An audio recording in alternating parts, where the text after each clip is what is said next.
Nope. No. All Seriously? right, go. We're back now. As Dobyns is set now to get this game underway with neighbors in the box. And the first pitch is taken for a ball down. Brendan Durfee is behind the plate for the Oaks today once again. As the rest of the defense looks like this. Dylan Jackson playing first base. Getting the start today at second base is Carson Falsken, with Zach Schwartzberg starting at shortstop and Eli Paton at third base once again. And then another all-lefty outfield with right and left, Blandino in center, and Austin Carrillo rounding it out in right. It's 2-0 now to Kamayu Neighbors. Last summer we saw Neighbors tear it up, producing hit after hit and stealing bases in the process. And he's ahead 3-0. Not a guy that the Oaks want to see get on base with his wheels.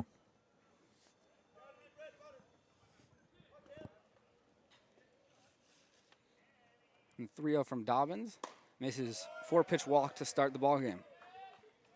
And obviously not the start if you're Dobyns you want there after obviously the start that the team had yesterday. Wes De La Torre, the opener for the Oaks yesterday, 9 up, 9 down in his first appearance of the summer. And now, as you mentioned, Josh, if not one of the best base runners in the CCL is on first base there. And obviously we know the cannon that Durfee has behind the plate, but even his arm sometimes cannot handle the speed of Neighbors on first.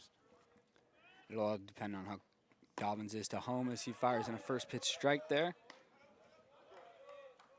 Velocity looking good out the gate for Dobyns, sitting around 88, 89. He'll look to keep Neighbors over there at first. Not sure if they have a pickoff restriction. Doubt it in the CCL this summer. 1-1 to Andrew Ramirez, the third baseman for the Barons today.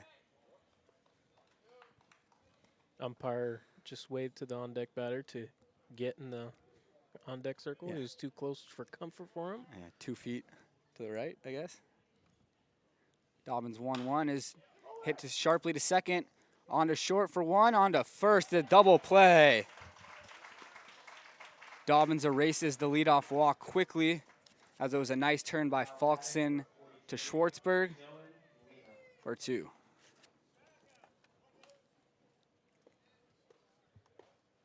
Beautiful transition there in the middle of the infield between the new combination. We see that today, as Josh mentioned.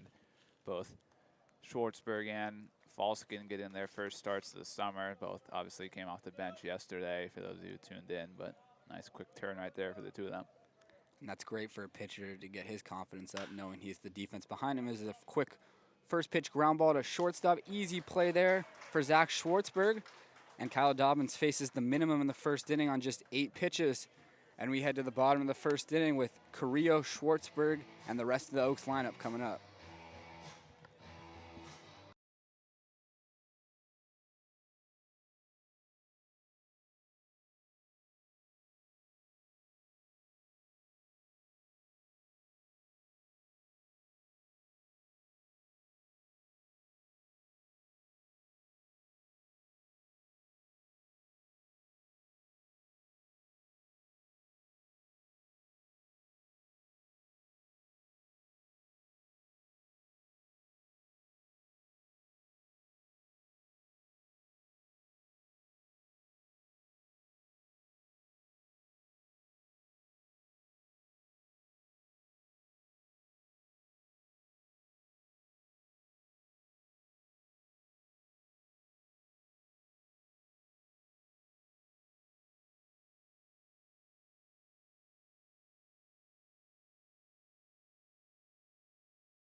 And we're back for the bottom of the first inning. Austin Carrillo set to step in for the Oaks, and following Carrillo will be Zach Schwartzberg in the 2 spot, playing shortstop, making his starting debut for the Oaks. Then Max Aude at DH batting third. He had a day yesterday at the plate, 3 knocks, including an extra base hit. Brendan Durfee's batting cleanup behind the plate, with Dylan Jackson getting the start at first base today, batting 5th. Then Chris Wright, the left fielder's batting 6th. Then Eli Paton Starting third baseman for the second straight day, bats seventh, and Sean Blandino and Carson Falsken round out the rest of that lineup for the Oaks. Carrillo stepping in now, and Sammy was just off yesterday with his prediction of Carrillo being the first Oak to get hit by a pitch, as he was the second, getting hit later in the game, and also reaching base via the air, and a three-run triple into the corner to cap off his day. Takes first pitch outside from the pitcher for the Barons, Renee Galvin. Another returner to this Barons squad from last summer. Sitting about mid-80s with those first two pitches today. As mentioned yesterday, Austin Carrillo transferred to Biola University for the past spring and didn't have a typical Austin Carrillo year, but still getting used to a new league, and the Oaks are expecting big things from their leadoff hitter this summer, who had in the count 3-0. Mirrored starts for both starters today, getting behind 3-0 to the leadoff matter. Let's see if Galvin could do. It does exactly what Dobyns couldn't do, firing a strike on the 3-0 pitch. Yeah, I agree. Trackman said it was about probably 3 inches out. First batter, 3-0. Understand it. 3 inches is a lot. Yeah, It is. It is. 3-1 to Carrillo's lifted out to center. Going back on it and making the play pretty routinely is Justin Baldwin. And that'll be the first out of the bottom of the first inning. He was twisting and turning Yeah. out there. Didn't make it look routine. Yeah. It's cold atmosphere once again here in Thousand Oaks, and Chilly day. these fly balls are probably going to die once they get taken up in that jet stream. And right as Zach Schwartzberg steps into bat. Some serious June gloom going on. Yeah, it's not what we're used to in Southern California. Schwartzberg singled off the bench yesterday in his debut for the Oaks. Today he finds himself in a 2-hole in the lineup. He watches that breaking ball miss down. How do you think that affects some of the guys on the team? A lot of them are SoCal natives, but they play all over the country, and they're expecting to come home for the summer. Nice weather, going to be able to hit the beach, hit the pool, and be in some warm weather, and then they come home and they see this. Yeah, no, it's weird. But for the guys that do play in those colder cities, once it does start to heat up, they should see the results too, because as we know, the ball tends to die out in those freezing cold temperatures. The 2-1 to Schwartzberg misses in the dirt. He's ahead now 3-1. Galvin has already matched the pitch count of Dobyns' first inning. The 3-1 to Schwartzberg is hit on the ground to third base. Throwing across the diamond and making the play is Andrew Ramirez for out number 2. Nice play there by Ramirez. That one was turned quickly down the line, and Ramirez able to fire it across the diamond pretty routinely. Now steps in Max Aude, who's coming off a 3-hit day yesterday, including 3 runs scored. And he missed a home run by a matter of feet as he hit one off the wall in right center. He moves up from the 5 spot in the lineup to 3-hole and fouls the first pitch off to the left. 2 disappointing results from the first 2 hitters of the Oaks lineup, getting ahead in the count. 3-0 to Carrillo, flies out. Schwartzberg very ahead, had a 3-1 count, couldn't take advantage. Now Day's now behind in the count 0-2. So after falling behind in 3-ball counts to each of the first 2 hitters, Renee Galvin is able to get ahead of Aude, and that's definitely something he's going to want to do, because this is not a hitter you want to fall behind to. So Aude stays alive and fouls that hitter back. Yesterday we saw the versatility of Max Aude as he started the game at first base, and then around the 4th inning flipped behind the plate, switched position with Brendan Durfee. So that'll be big for the Oaks to have multiple guys that can play multiple positions, especially when it involves catcher. Now today he's getting to rest his legs as the designated hitter. Definitely going to be an everyday bat in the Oaks lineup this summer. The 1-2 from Galvin. Misses outside. Good take there from Aude, and obviously, like you said, Josh, great game yesterday. Our player of the game was Aude, and not only is he looking to build off of that game, but he's looking to build off the spring he had, which was quite a spring. 323, 398, and 431 were his slash lines this past spring. He'll look to build off that, and that one misses in. Count runs full, 3-2. Very disciplined at bat right now from Aude. Seems like a lot of Oaks hitters tend to work the count. Aude is no exception. Here's the 3-2. Misses in the dirt. Really good at bat there from Max Aude. And he eventually wins it and takes his walk. That's a professional at bat. Gets behind in the count early, doesn't give up, fights back, battles, fouls a couple pitches off, spits on a couple breaking balls, and earns his walk. Extends the lineup, extends the inning for Brendan Durfee, who got out to a good start to his summer, a multi-hit game. And Aude is not a guy who strikes out a lot. If you look at his stats from the spring, played in 46 games, almost 200 plate appearances, struck out 21 times compared to 20 walks. So very disciplined hitter, and we saw it there. As now Brendan Durfee gets his chance with 2 outs. Durfee, good day yesterday at the plate. He pops that one in foul territory. There's going to be room over there for Andrew Ramirez, and he'll make the catch to end the inning. So the Oaks strand a runner. Don't score a run, but they do make the pitcher Galvin throw 19 pitches, and we head to the second inning, no score.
We're back for the top of the second inning as Kyle Dobyns is still out there.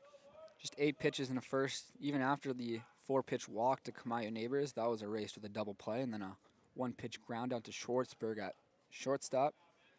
Now he'll face Mark Anthony Hernandez, who was the first baseman on the Barons last summer. He takes a strike.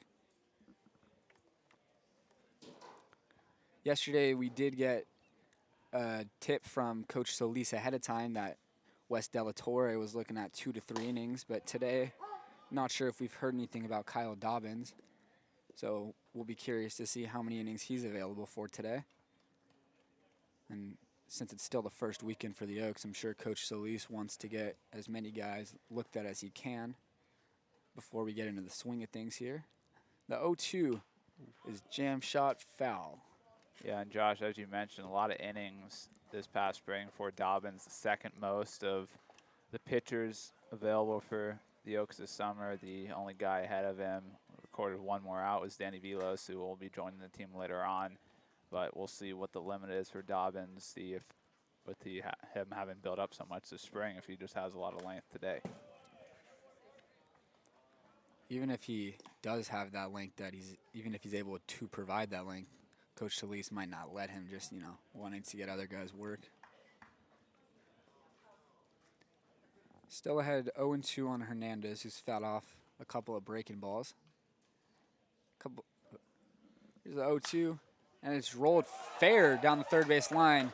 That'll be extra bases for Mark Anthony Hernandez as it rolls all the way into the corner. He's going to hold there with a leadoff double.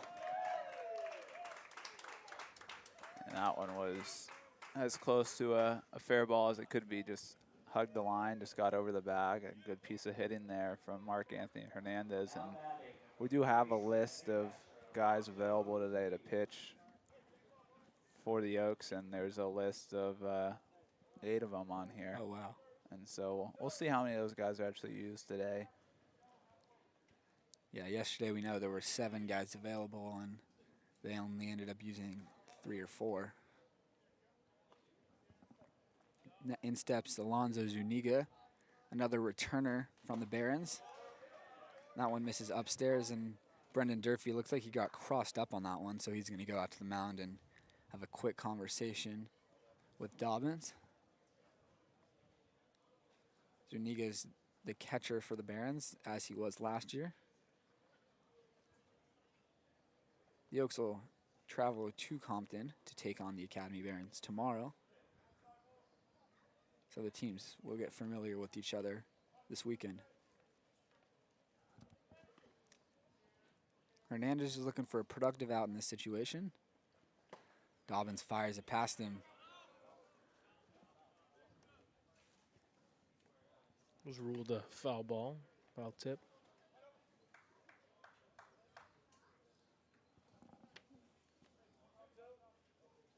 One on 1 the count to Zuniga, with Mark Anthony Hernandez on second after his leadoff double that just hugged the third base line. That breaking ball misses outside. 2-1. Looks like Dobyns throws more of a slider. That's his go-to breaking ball. We've seen him both land it for a strike and use it to miss off the plate. Here's his 2-1. It's fouled back, 2-2.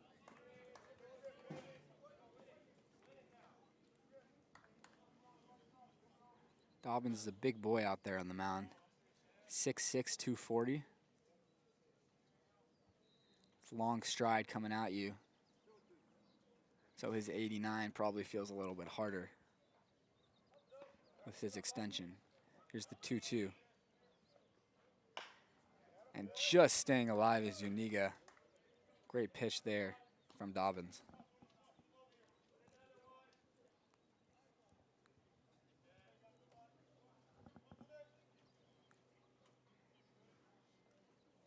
Dobyns had 78 strikeouts this season in 79 2/3 innings. More strikeouts than anyone on the Oaks this summer.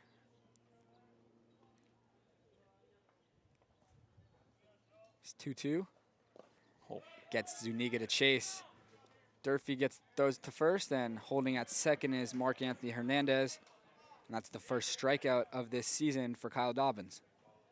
That was disgusting. Durfee doing a really good job of staying calm there, gathering himself, looking the runner back to second before making the throw over to first. Completing the strikeout. Typical Brendan Durfee fashion. That'll bring out the left fielder, Jacob Klinowski, one of the new faces in this Barons lineup. Klinowski rips one out to center, but it's going to be right at Sean Blandino.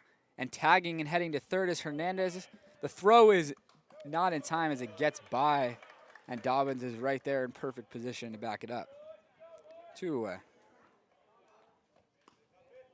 Peel over to second to check if runner left early. He did not. Really good job of Dobyns backing up the throw.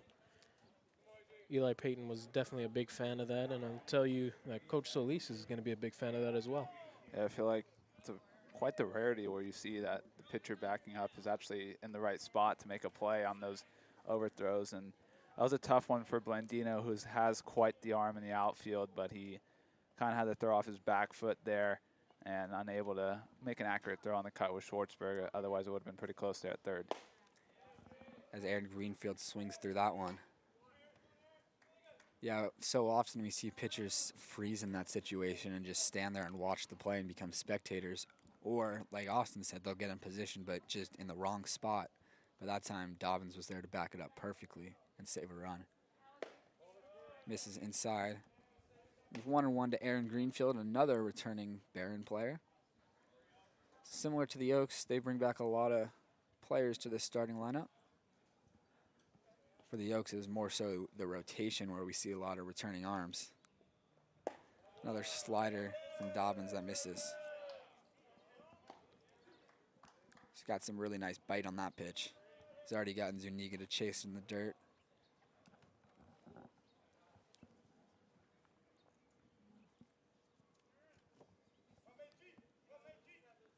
Dobyns 2-1. Then misses for a ball. 3-1 to Aaron Greenfield with the second baseman Christian Taveras on deck. Obviously a walk isn't the worst thing in this situation, but Dobyns definitely wants to fire a strike in there. And he does just that. It's ripped through the left side for a single, and the first run of the ball game comes to the Academy Barons on an RBI single by Aaron Greenfield. Ball was hit pretty hard. Yeah, 97 off the bat on that one.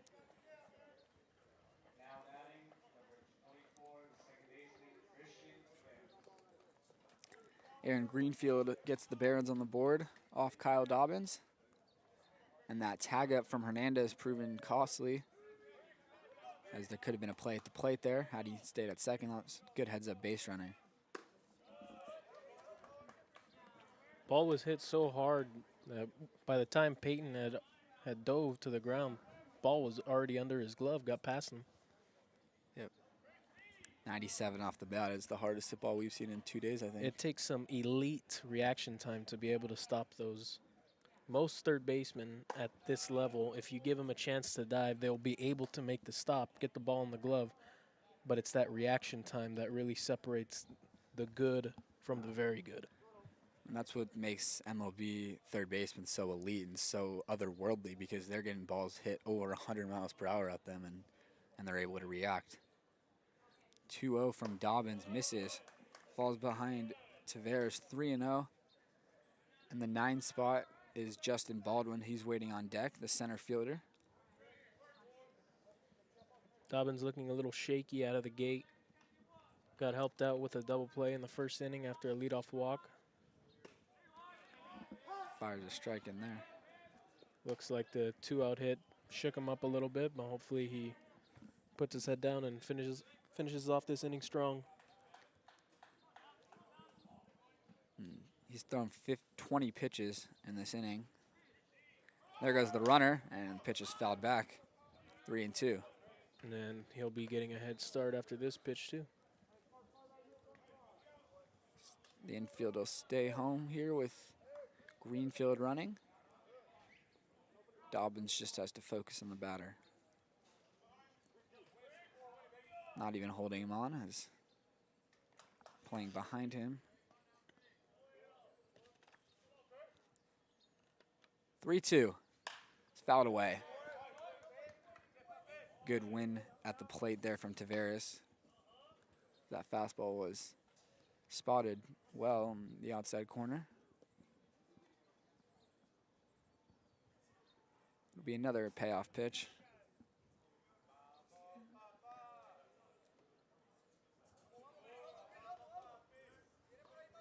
Dobyns comes set. Delivers the 3-2. It's lined to second and getting by the diving Falsken into the gap. Cutting it off is Blandino. There's going to be a play at the plate. And getting in there safely is Aaron Greenfield.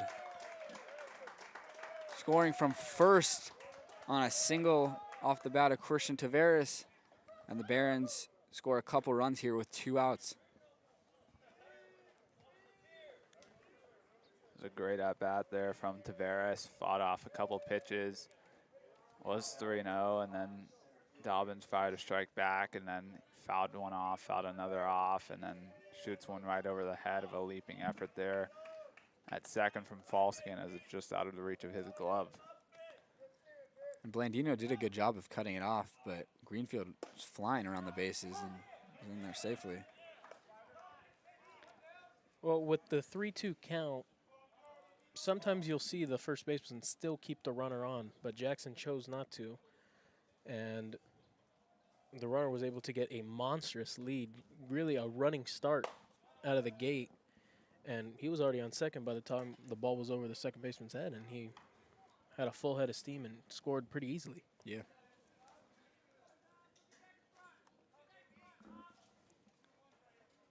Blandino's got a good arm out there in center and got it in quickly, but with that jump that he got. No chance. Yep. 1-1. He's in there for a strike. Generous corner there. 1-2. Did a good job of cutting the ball off, as if he didn't get there as quick as he did, it could have been extra bases. Yeah, good for him to, the fact that he's able to just hold it to a single is potentially big for the Oaks, because now it'll take an extra base hit to score another run. As the pitch count for Dobyns continues to climb. It's over 25 pitches this inning. That one's fouled back. 1-2.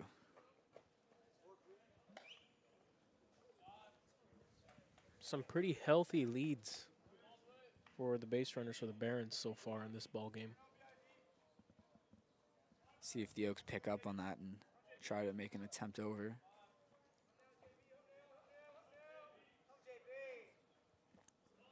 Dobyns 1-2. He's in there for strike 3. Baldwin swung over the top of the breaking ball. And Dobyns is able to get the Oaks back into the dugout. And they'll get their ups in the bottom of the second after the Barons put up the first 2 runs of the ball game. It's 2-0 heading into the bottom of the second.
You learn something new every day, Josh. Yeah, I was just given a trivia lesson before. Not really Bottom of the trivia, second? just a fact. Yeah, it's yeah. Just another factual statement brought to you by Sammy Holladay. Sammy knows everything. Didn't know that Kiss were Jewish. The more you know. Respect. Just like another fact, Sammy Holladay, better Dodgers manager than Dave Roberts. That's a fact. Yeah. Counts 0-1 on Dylan Jackson. Swings through a changeup, it looked like. 0-2 now. That man's gotten away with some stuff. Got a thumbs up from Cam. Cool. Sammy Holladay or Dave Roberts? To be fair, both of us. 0-2 to Dylan Jackson. Fastball that misses upstairs. Interesting to see the velocity difference on that pitch prior. It was 82-mile-an-hour changeup, And that high heater was just clocked at 84 miles per hour. Just a 2 mile per hour difference. Zach Greinke stuff. The breaking ball hangs and popped up foul right over our heads. Let it right behind us. One of these days, one's gonna trickle There was between. one time last summer that one Did it? was In right front of here, us? right here, right in front of us. It's such a slim In window.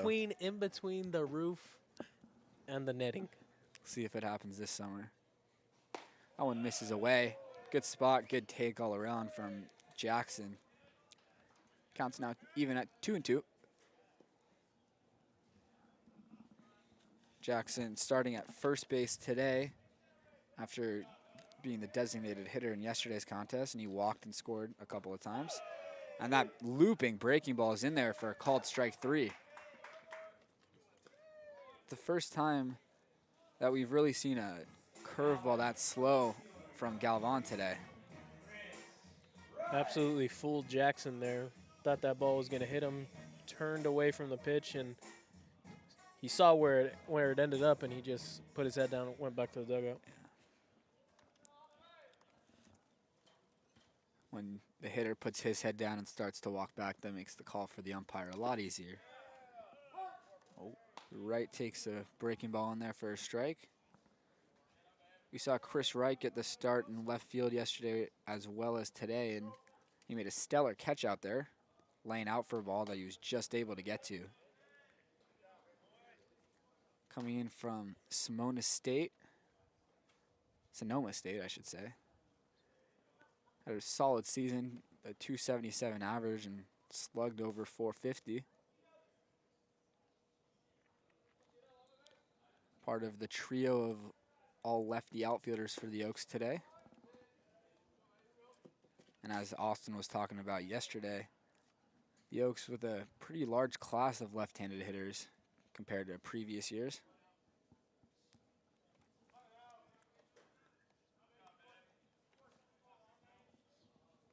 The 1-2 to Chris Wright is a perfect pitch that just misses. Looked like it was out away, but right at the glove of Alonso Zuniga, which made it look better.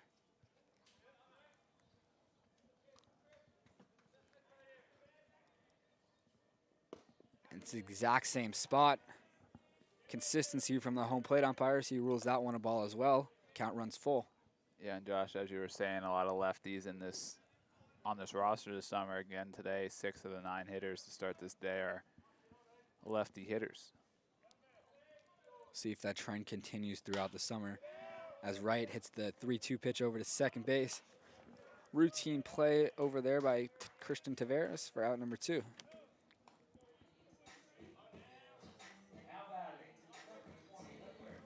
And that'll bring up Eli Paton.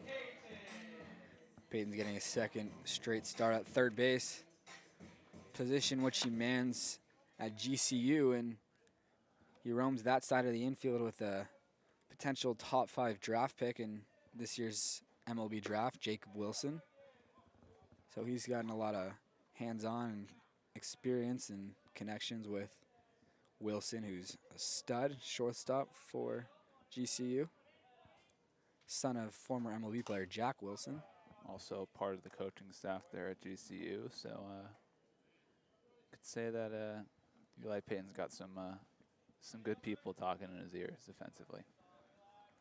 He sure does, and now he'll look to bring that to the Oaks this summer. It's 1-1 taken away.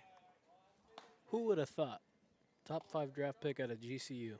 Yeah, top 2 guys both out of LSU, and then maybe the third guy out of GCU. There's going to be some people watching the draft nationwide and say, where is that? 2-2 to the left-handed hitting Payton. But that's something you love to see. Of course. You know, small name school. Exactly. West Coast getting school a big name player. Especially a West Coast school with the West Coast bias that we see in sports. Is the Grand Canyon part of the West Coast, Joshua? I mean, it's on the, it's in I'm not the so sure. it's in the Mountain Time Zone / Pacific Time Zone. Sometimes it's in the Pacific Time Zone. So I would consider it. I would West consider Coast. it. It's in the western side of the United States. I don't know about the West Coast. It's in the time zone. Certainly not the West Coast. I just consider we could the, debate that. We could debate that I all consider day. the time zone to be west. If it's the West Coast time zone, it's the West Coast. As far as the bias goes. so Well, because is Vegas part of the West Coast? Colorado, for West Coast. Eastern writers, as far as a West Coast bias go, anyone that's in the Pacific time zone is West Coast because it's still at the 3-hour difference, and people on the East Coast aren't watching the games. Okay. That's my perception of a West Coast bias. Western bias. Okay, Western bias. Sorry, guys.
Top of the third inning now after the Eli Paton pop-up to short that we didn't get to broadcast.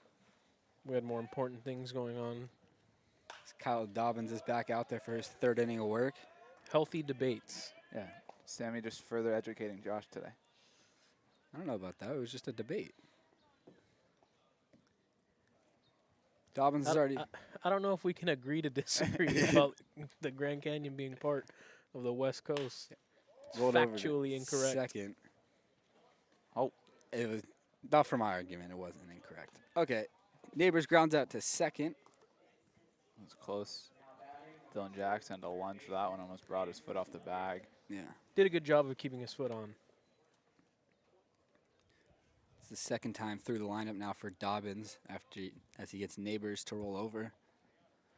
No action, it looks like, in the Oaks bullpen, so. Well, I was just going to say, no action, but I did see Tobias Plotkin, and I can now see Tobias Plotkin out in the distance, out in foul territory, starting to loosen up out there, so he may be the first guy to come out of the bullpen.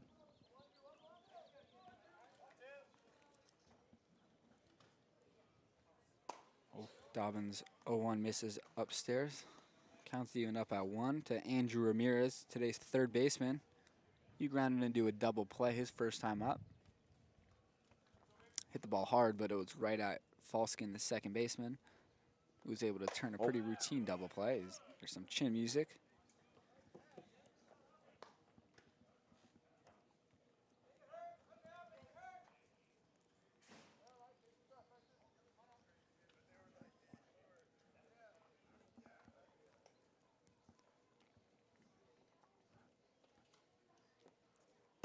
Ramirez swings through another 2-2.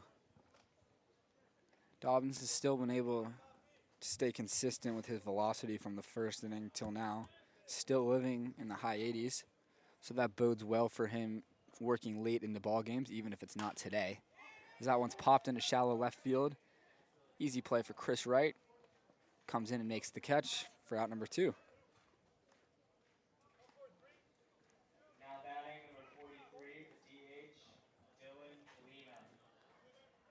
Now it'll be Dylan Lena, who just saw one pitch his last at-bat and rolled it over to shortstop.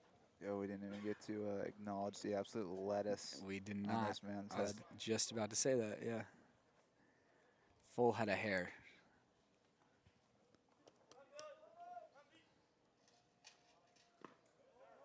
Lena takes the first pitch breaking ball.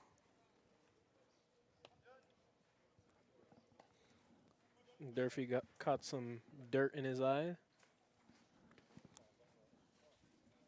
Umpire giving him some time to figure himself out.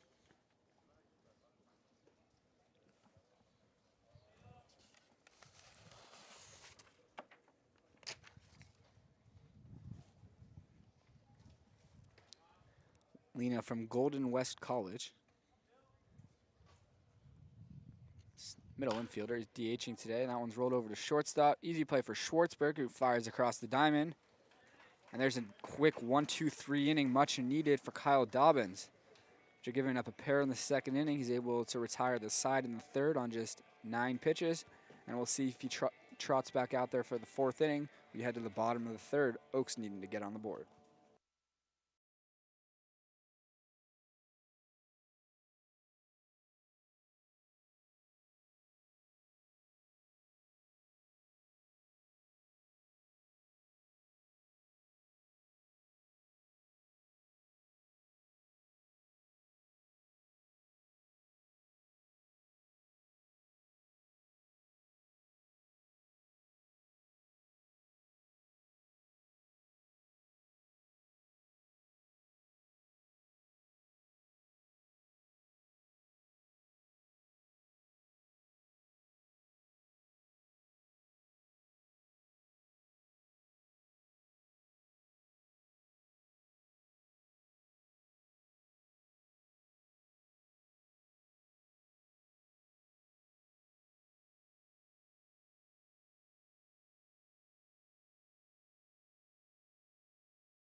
Sean Blandino leads off the bottom of the third inning for the Oaks. We're looking for their first hit in this one. The only base runner has been Max Aude, who took a 2-out walk in the top of the first. Is there another mound on the left side of the fence, Austin? As Blandino flies that one to left field. Getting under it is Baldwin for the first out. I think there's like a pseudo mound out there. Because there's no one currently warming up in the Oaks bullpen. But Tobias Plotkin is on the other side of the fence, and it looks like he is throwing. Yeah. He may just be playing toss with somebody out there, though. Certainly possible. Also, I have to correct my statement from earlier. No, this makes it 7 of the 9 batters. I forgot Falsken was a switch hitter. So 7 of the 9 batting left-handed. Falsken grounds this one back to the pitcher. So that's 2 outs on 2 pitches in this inning for Rene Galvan. And usually Austin Carrillo is a pretty aggressive hitter, but I'm sure he'll take this first pitch to avoid a 3-pitch inning. It's almost mandatory that the third hitter up after 2 one-pitch outs takes sort of an unwritten rule.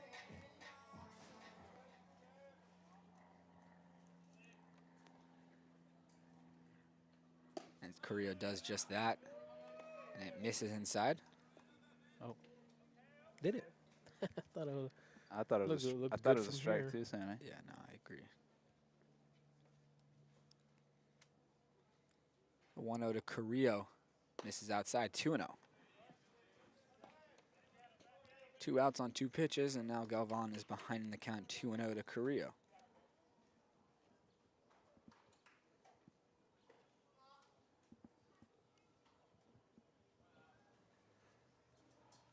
Carrillo laces that one to the right side. A diving play by Hernandez. Getting over there is Galvan.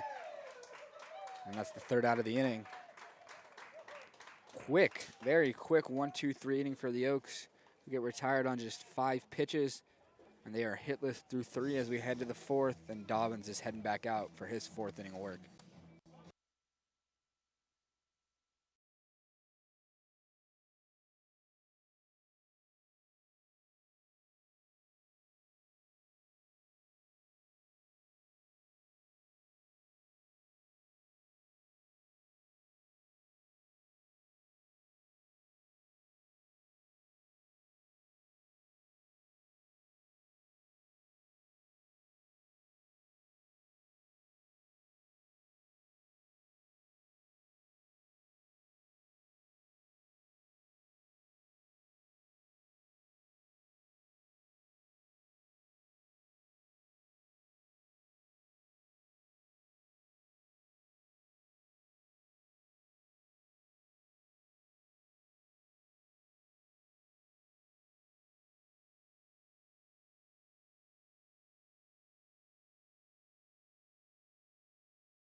So Kyle Dobyns is back out there for his 4th inning.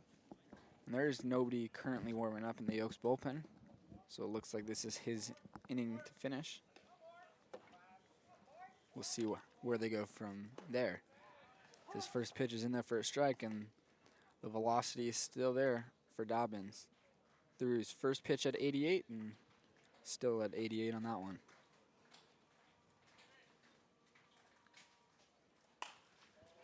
That one's fouled out of play from Mark Anthony Hernandez. He's behind in the count 0-2. Dobyns had a really quick 1st and 3rd inning, just 8 and 9 pitches respectively, facing the minimum in each. But it was the 2nd inning that gave him trouble, in which he gave up a couple of runs and threw 28 pitches. So the pitch count's about 40 right now, as he has Mark Anthony Hernandez down 0-2 in the count. Slider's taken off the plate.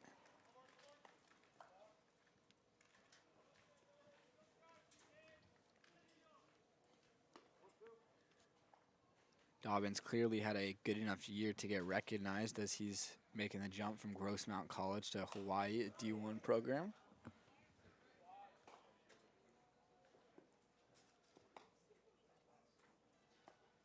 One and two now to Mark Anthony Hernandez. Fouls off the breaking ball. It's got to be a grueling place to play baseball, right? Hawaii. Traveling, yeah. Yeah, Commute think is of- not yeah, easy think of the anywhere. travel. This breaking ball misses up and in. There's not a single. Do you know if they place. stay on the mainland? I do not. We could When they ask go- Christina. when they go on to like a big road trip. I'm not sure. We could ask Christina to find out.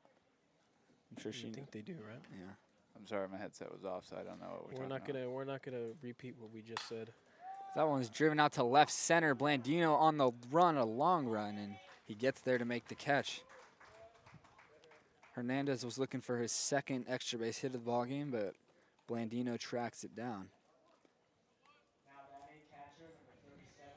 Nice play in center by Blandino. Got to a good jump, good reaction, and was able to cut that ball off. Off the bat, thought it could have been trouble, but Blandino with some wheels was able to get to that ball with no problem. That one's hit sharply up the middle. Getting there is Falsken and making the play. Quick 2nd out on just 1 pitch. Dobyns just missed that one. He almost made that play himself. That was sharp, choppily. The Oaks middle infield does look good today in their chances. 2 guys that didn't get the start yesterday getting thrown into the middle infield and making it look easy out there. And the Barons have action in their bullpen. Not sure if Rene Galvan is done or this is just in case, but there's a quick round ball and takes a tough hop on Falsken, who dives and makes the play. Heck of a play that time by Falsken. And it looked like it was going to be routine, but it chopped up on him, and he was able to get there with a diving effort and get the throw over to Jackson for the 3rd out. Another quick inning now for Kyle Dobyns. We head to the bottom of the 4th inning. Oaks still looking for their first hit.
It's a new pitcher for the Academy Barons as Rene Galvan is done after 3 hitless innings.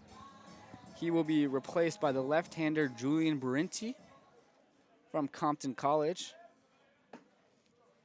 One of multiple guys from Compton College on this Barons team, as that's where they play their home games. So usually there's a fair amount of players from Compton College, but it looks like there's just 3 on this year's team. It'll be the 2-hitter for the Oaks, Zach Schwartzberg. And he grounds that one to third. Spotting it up is Ramirez, making the long throw and still able to get Schwartzberg. It's Andrew Ramirez. That ball was hit hard enough that he was able to still get the out after bobbling it. It's 2 times now that Schwartzberg has turned on one and hit it down the third base line, but Ramirez able to be there both times and make some nice plays across the diamond. And now with a string of lefties, Barenti is lucky to get a lot of lefty-lefty matchups, starting with Max Aude, who walked his first at-bat after falling behind in the count 0-2, fouled off a couple pitches and worked a walk.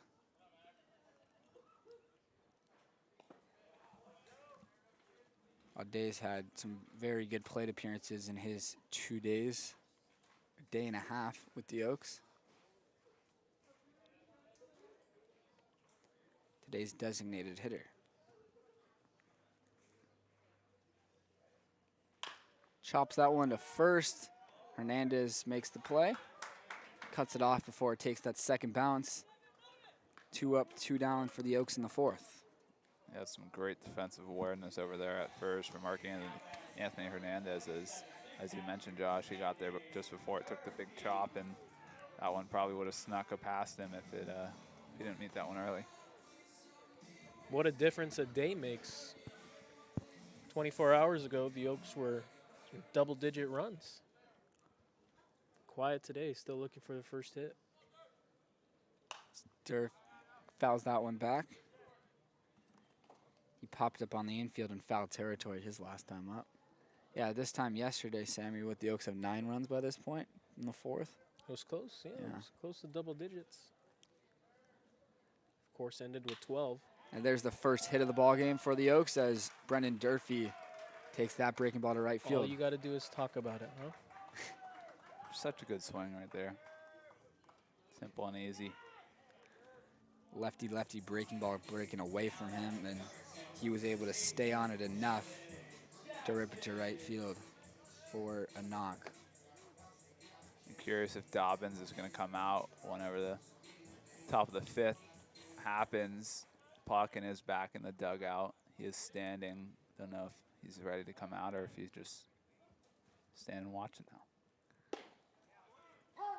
Jackson takes fastball on their first strike.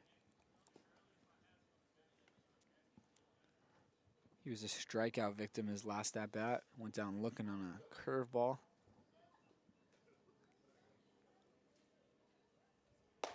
That one misses up. 1-1.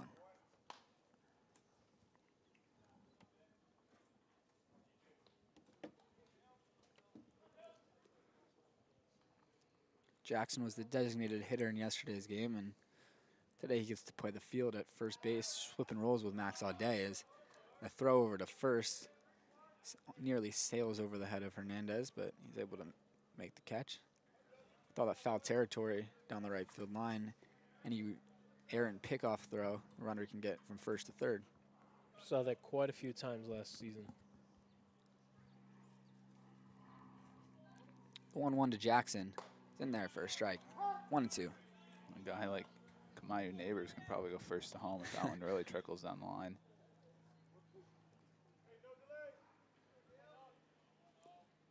1-2 to Jackson.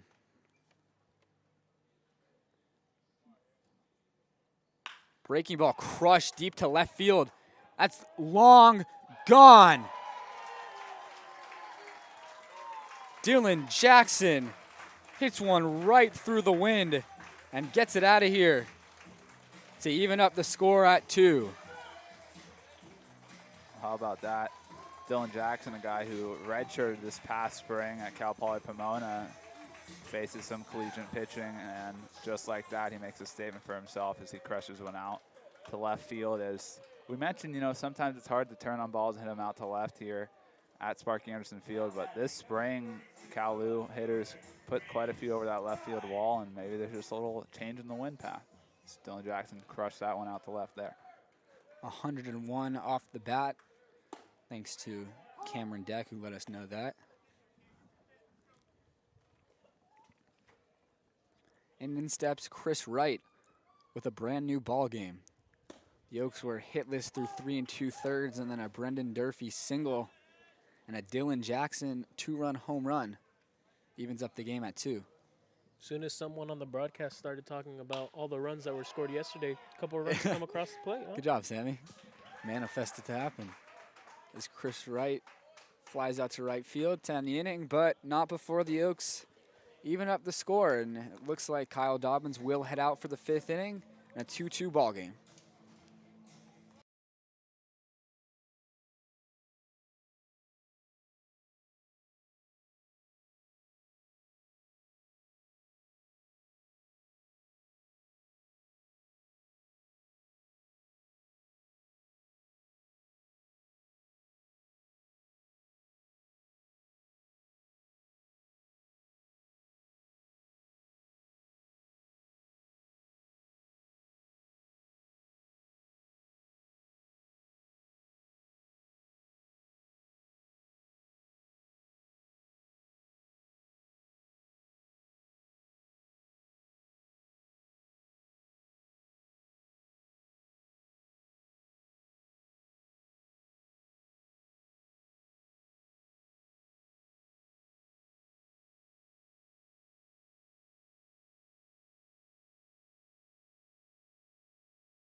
Top of the 5th inning begins now.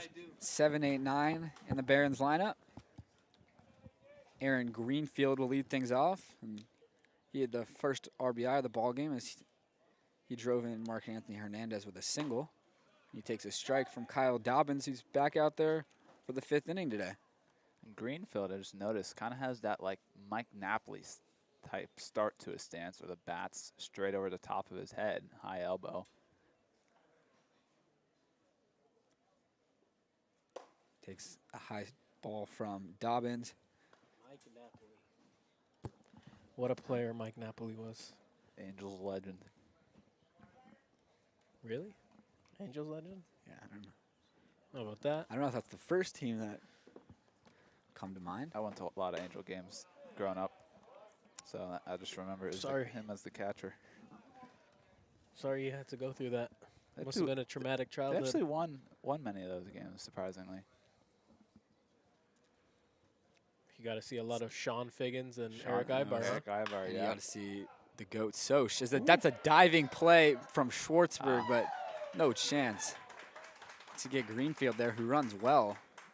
But a great effort and great stop Good by job Zach there. Schwartzberg. Good job there, too, by Dylan Jackson to get off first base and make sure that ball doesn't trickle away. Yeah. Sosha. In his coaching prime.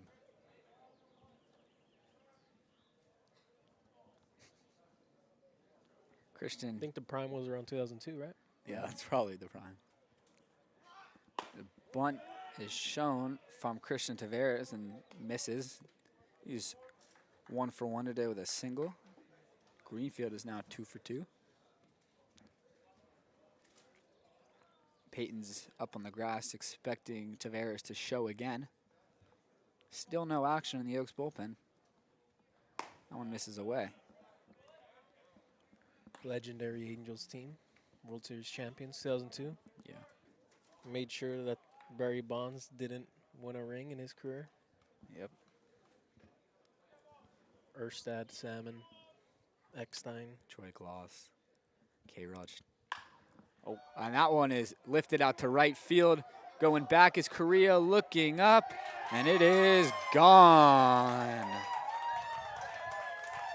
Christian Tavares gets a hold of one here and rips it down the right field line for a 2-run home run to put the Barons back in the lead. That one was a mile high.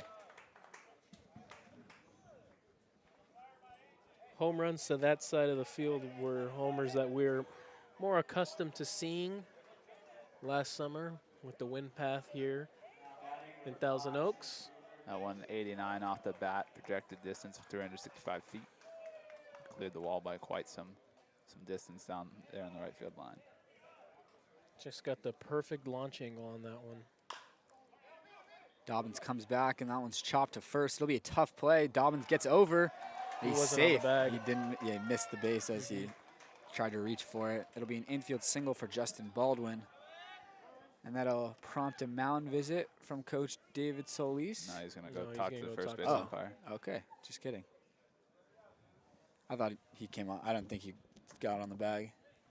He didn't. No, from our angle, saw that he missed it on his step. Yeah.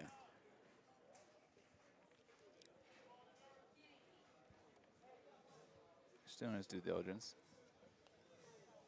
But yeah, if it was a mound visit, Big Rad would come out and talk. Big Rad's back today after missing yesterday's game. Forgot that Rad was back.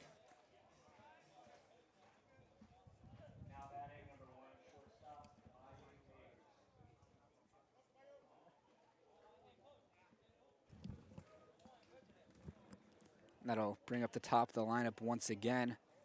Kamayu Neighbors steps in for the 3rd time today. Reached on a walk and grounded out in his 2 plate appearances. He shows bunt and takes a strike. Still nobody warming up in the Oaks bullpen.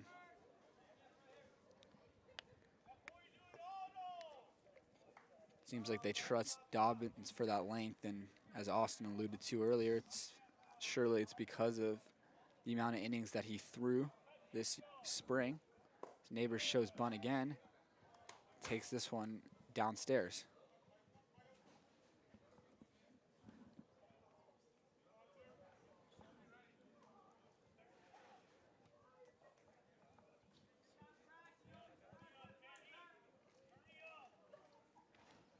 There goes the runner. Tough pitch to throw him out on, and Durfee gets him. Deputy. Durfee had to reach across his body there, and he still fired up. Perfect strike to nail Baldwin. That's what he does. It's just a deputy for you. That was a perfect throw.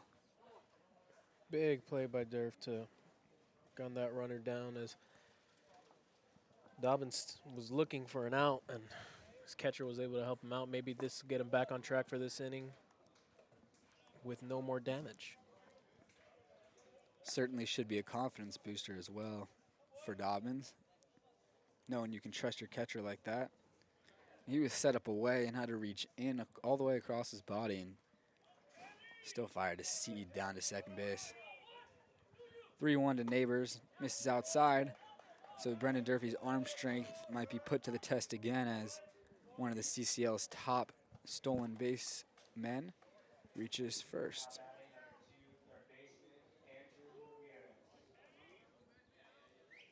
Keep looking down to the bullpen after each of these base runners to see if they would send anybody, and they still haven't.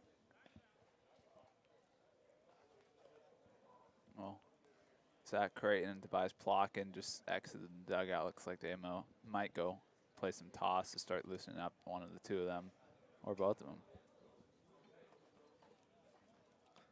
Luckily this year we got an extra bullpen catcher in addition to the catchers on the roster. And Plotkin is going down now with legendary bullpen catcher, Ryan Kukuk. And it looks like Plotkin will begin to warm up.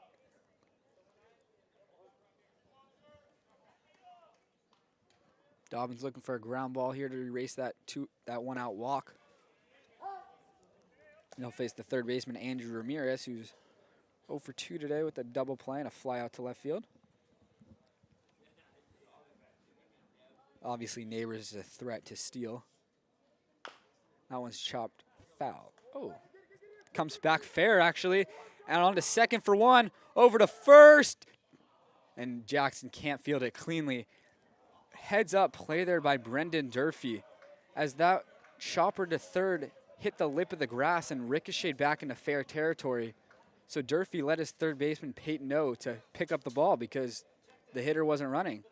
And they were able to get the out at second, which even though they only got one, they would much rather have Ramirez on first compared to Neighbors. Almost able to turn two as well. Obviously, Falsken wasn't exactly ready for it either, so he had to try and rush the throw. Good job there again by Dylan Jackson to body that one down. Dobyns throws over, nothing doing.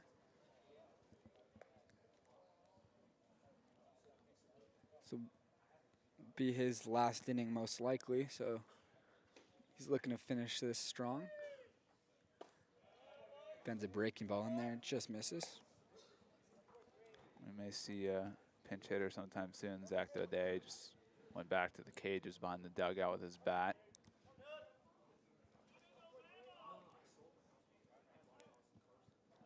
Lena's 0 for 2 with a couple of ground outs, and he drives that one to left center. Going back on it is right. Back, and gone. For the second time this inning, the Academy Barons have left the yard with a 2-run homer. And just like that, the lead doubles. And the Barons lead 6-2. That one 101 miles per hour off the bat. Absolutely obliterated there by distance? Lena. 398 is the projected distance on that one.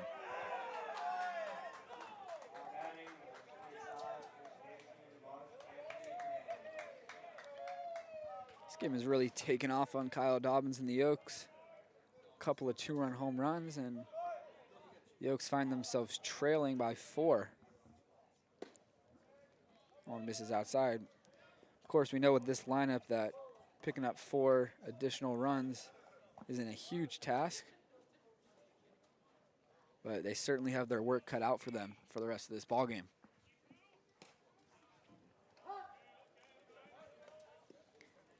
Counts evened up at 1 on Mark Anthony Hernandez, who's 1 for 2 today with a double, and he also just missed another extra base hit as he drove one to the gap and left that the center fielder Blandino was able to chase down. 1-2 the count.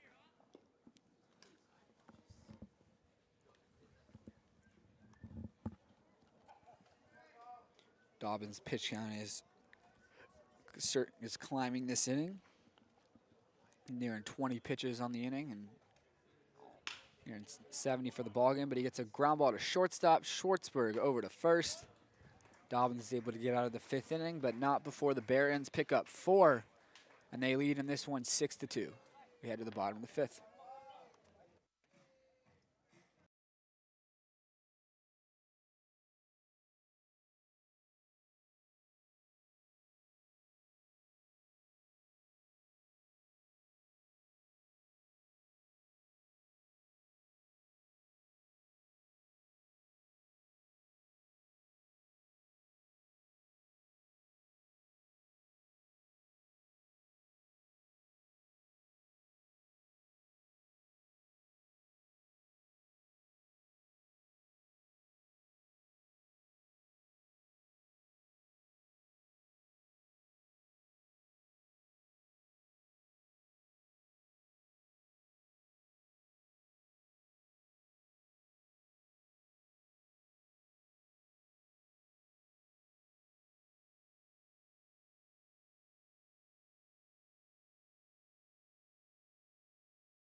Eli Paton will lead things off here for the Oaks in the bottom of the 5th inning.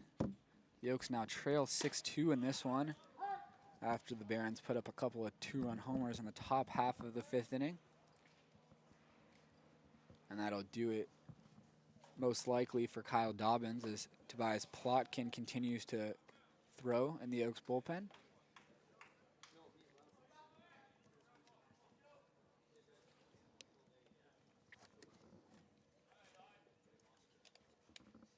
One to Peyton's taken down at the knees for a strike. 1-2 now. As Julian Barinti's in there for his 2nd inning. 1-2 spots up and just misses the outside corner. Great pitch right there, though.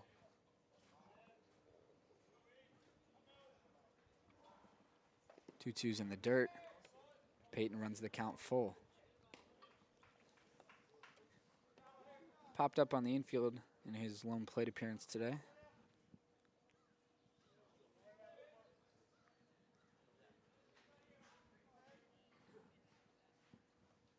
He loops that one into right center, and it's going to drop for a hit.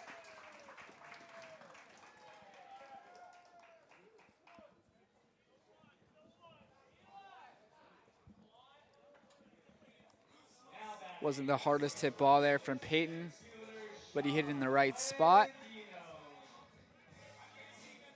And he was able to pick up a knock. His believe first that's hit his of the first summer? of the summer, yeah.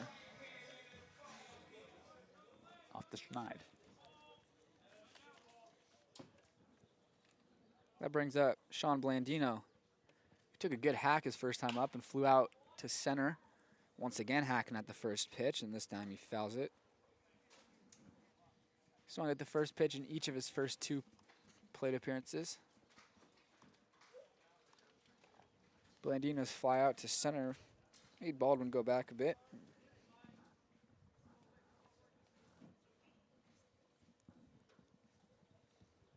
Renty comes home and it's fouled away, 0-2. Through 2 games, we quickly see that Sean Blandino likes to be aggressive up at the plate. Yesterday, he saw 4 combined pitches in his first 3 plate appearances. And today, he was hacking at the first pitch each of his first 2 times up there. 0-2 misses upstairs.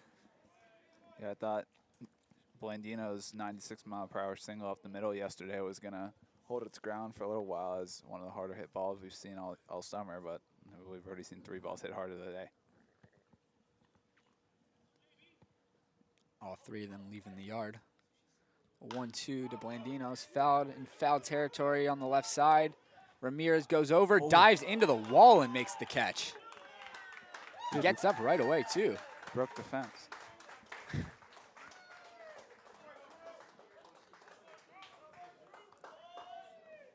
No regard for his own personal health, and as Ramirez goes crashing into the wall, and luckily he's able to get up right away. But it looks like Coach Kenny Landro wants to make sure he's okay. I won't even let him get out past first baseline there.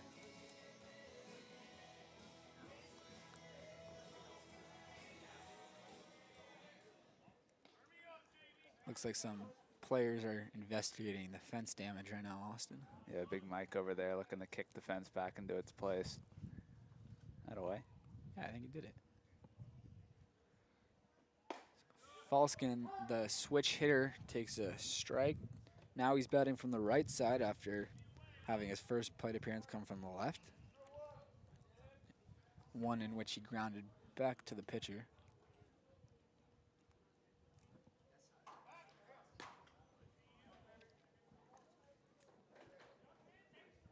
Plotkin continues to throw out in the Oaks bullpen, so it looks like it'll be him for the 6th. Yeah, and I think we're going to see some defensive changes as well, as Dylan Jackson has his catcher's gear on currently in the dugout. As Falsken lifts that one to right center. Neighbors on the run, and Neighbors gets there just in front of the warning track. That ball just continued to carry off the bat at Carson Falsken. And Justin Baldwin is able to make the catch.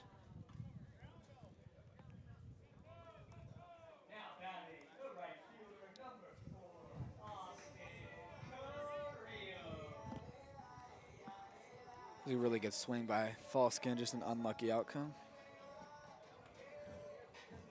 Yeah, you really got to put a jolt into a ball to get it past Neighbors. Ball, unfortunately, just hung up a little too much for Falsken.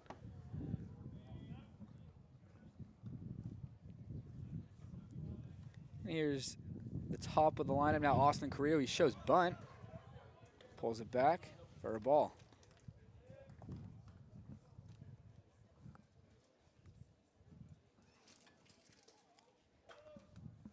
One and 0 to Austin Carrillo.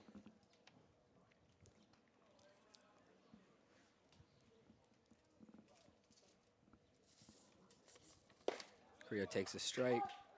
1-1.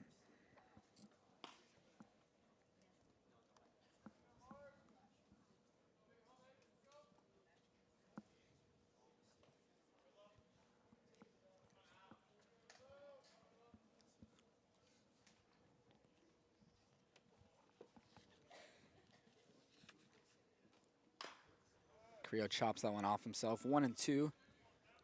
Carrillo 0 for 2 on the day today. Fly out to center field and ground out to first base. Looking to have another great summer just like he did last year for the Oaks. Usually hitting in the leadoff spot or at least towards the top of the lineup. This year he's the leadoff spot for each of the first 2 games, and he goes down looking on a beautifully painted fastball from Julian Barenti. We head to the 6th inning with the Oaks trailing 6-2.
As we expected, Tobias Plotkin is in to begin the 6th inning for the Oaks.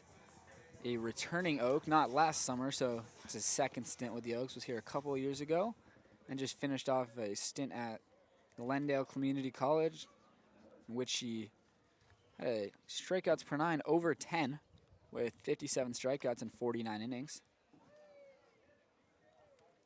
Left-hander out of the bullpen. And he gets first pitch strike on Zuniga, who fouls it back. Zuniga 0 for 2 today with a strikeout and a ground out. That one's hit softly to first.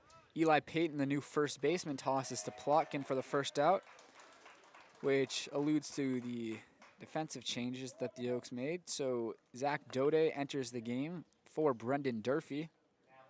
which shifts Dylan Jackson from first base to catcher, which is another wrinkle with the Oaks, more catcher versatility. Eli Paton slides from third over to first, and Zach Dode is in the game at third base. And a happy birthday to Zach Dode as well. To play some baseball on your birthday. Nothing much better than that. Plotkin's first pitch to Jacob Klinowski's in there for a strike. Klinowski 0 for 2 today. It's a tough lefty-lefty matchup for him now, having to face Plotkin. That one's chopped foul, 0-2.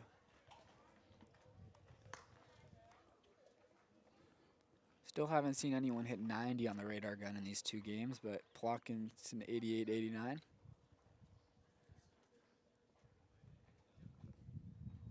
See if he changes it up here.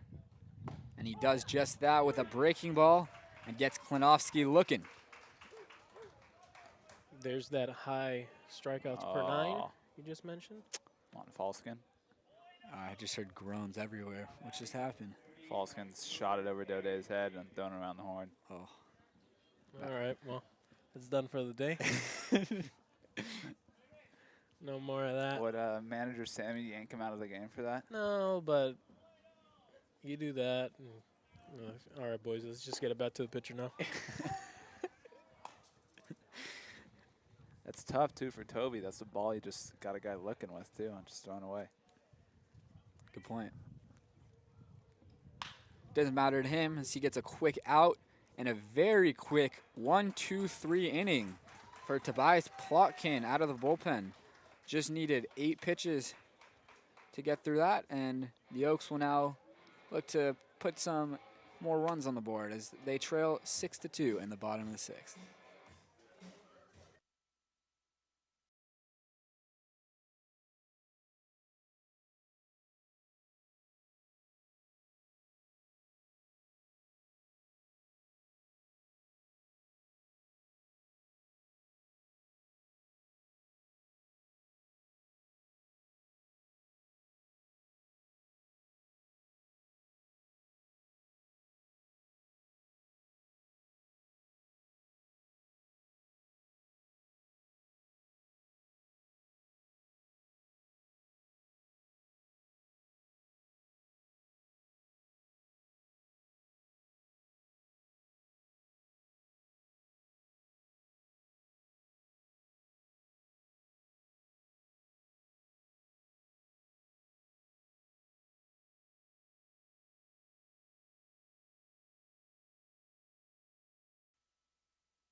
We have a special guest joining us today for the first time all summer, but it is a voice you will begin to grow accustomed to, and that's Cameron Deck for today's edition of Cam's Corner. Welcome, Cam. Thanks for having me, guys. What have you seen today from the Oaks pitchers? A lot of good stuff. It was a great inning. Speaking to the mic, Cameron. Can you hear me? Are we good? Yeah. Yeah. Great inning by Tobias there. A lot of good stuff. That was a good first outing from him, and I look forward to seeing a lot more out of him. Yeah, he should be going out there for another inning as there's nobody warming up in the bullpen for the Oaks. And now it'll be Zach Schwartzberg, the shortstop, hitting against Julian Barenti, who's still in the game for the Barons as they don't have action in their bullpen at the moment.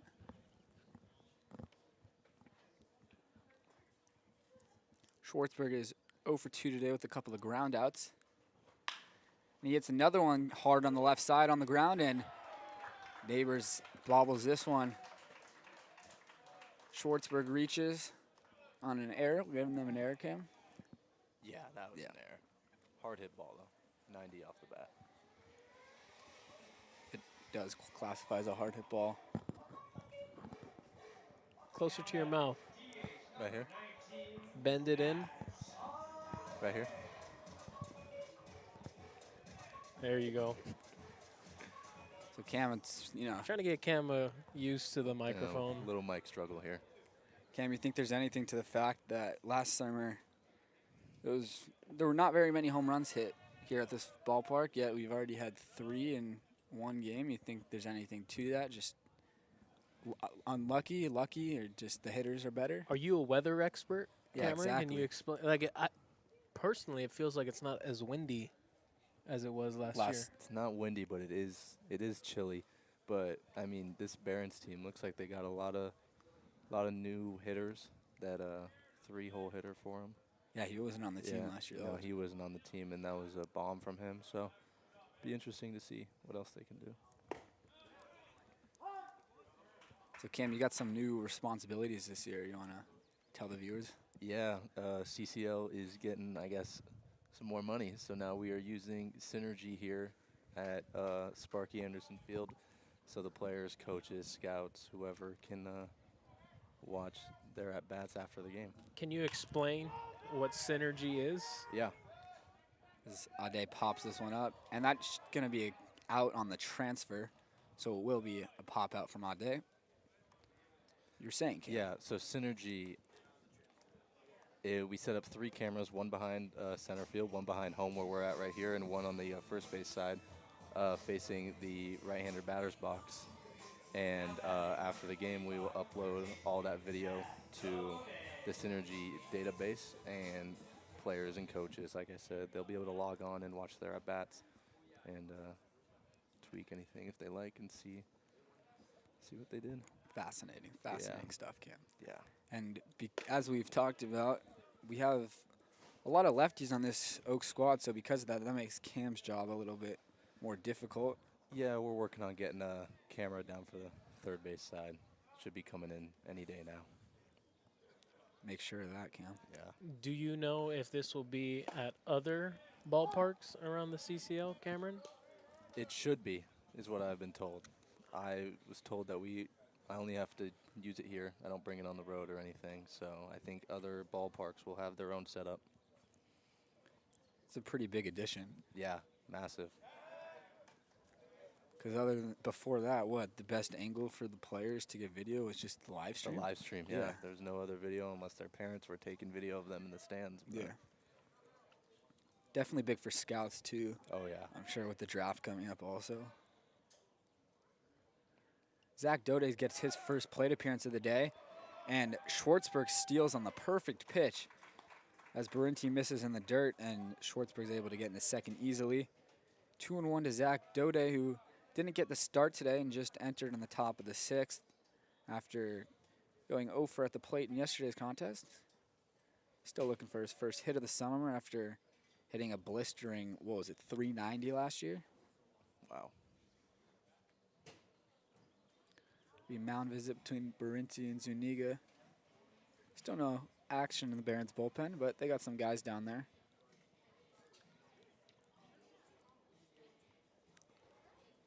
Quick visit.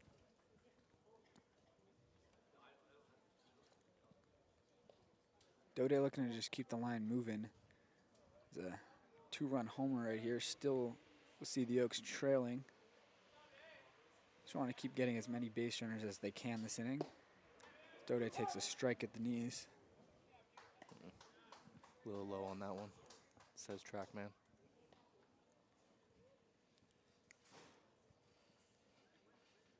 2-2 to Dobyns. One of the many returning Oaks players. CCL All-Star last summer. The 2-2 is ripped down the third base line. Fair ball. Schwartzberger score easily. Dobyns will head into second base with a stand-up double as he gets on the board this season. Let's exit view on that, Cam. You know, Josh, I just clicked off of it a little too early before I looked. And you can take off that headset now.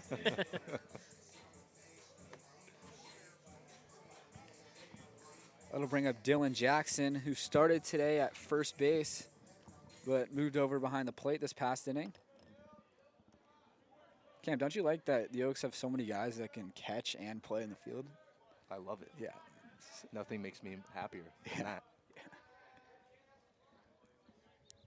We've seen Jackson, Aude, and Durfee each play catcher and first base in the first couple of games, and not to mention the other catchers that we have on the roster as well.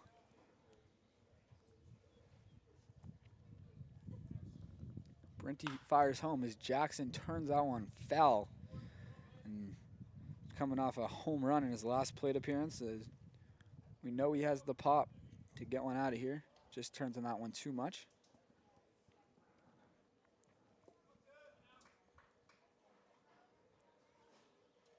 Jackson, one of 3 home runs in this ballgame, as the Barons hit a couple. Christian Tavares and Dylan Lena.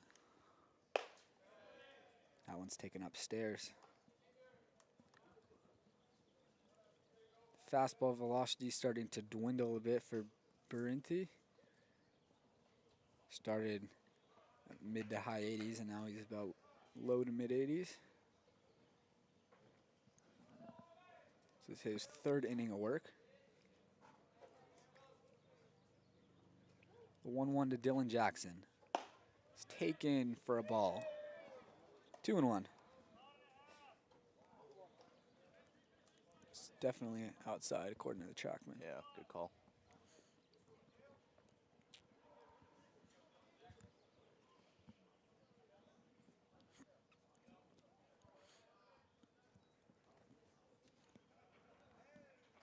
Two-one count to Dylan Jackson.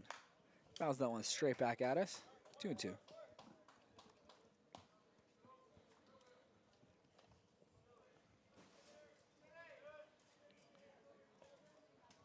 Cameron, do you have to go through the video as well? Do you have to break that down at all? I don't think so. Tonight will be my first time uploading it to Synergy, so it will be a work in progress. But I think it gets cut into 20-minute intervals automatically through the website. Oh, that's cool. Jackson gets a hold of this one once again, but he just misses it. This will be caught in left field. Aude with an aggressive tag. And they'll get there easily. So it'll be 2 outs and a runner on third now for the left fielder, Chris Wright. 0 for 2 at the plate today. Jackson just got under that ball. Could have been his second 2-run homer of the game. And because Klinowski didn't really get under that and just caught it off his back foot, Aude was able to tag. We got a mound visit. Pitching coach for the Barons is going to come out. See if that is to buy time for the bullpen, but doesn't look like anybody's warming up yet.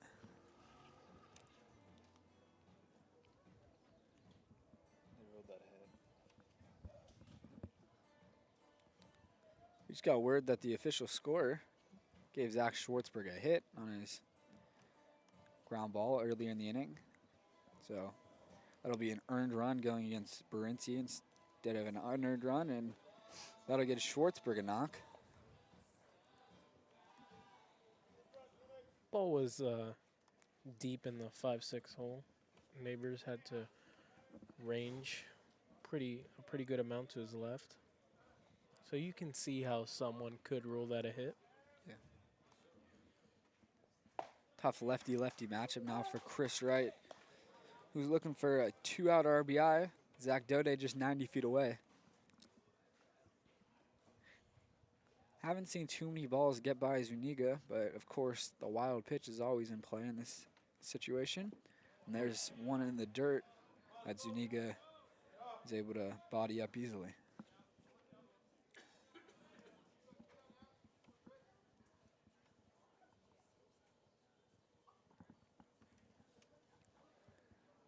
Oaks looking to chip away as they got one this inning.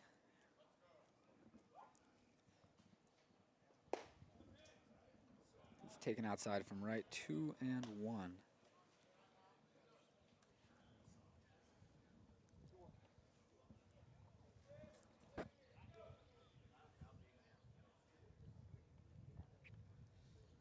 With a lefty on the mound and no one near him, Aude can practically walk down the line if he wanted to try to get a good jump on a wild pitch.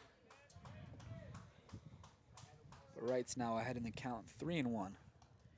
Hitters count right here. You want to see Chris really dial in on a location and be able to turn on a ball.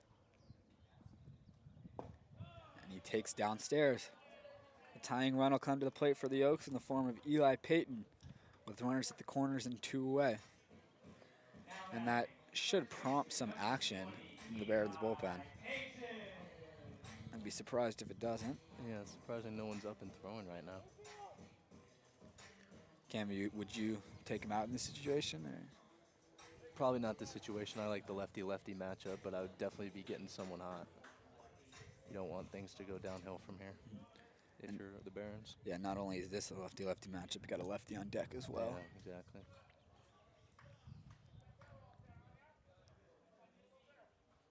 Peyton swings in the first pitch and fouls it back.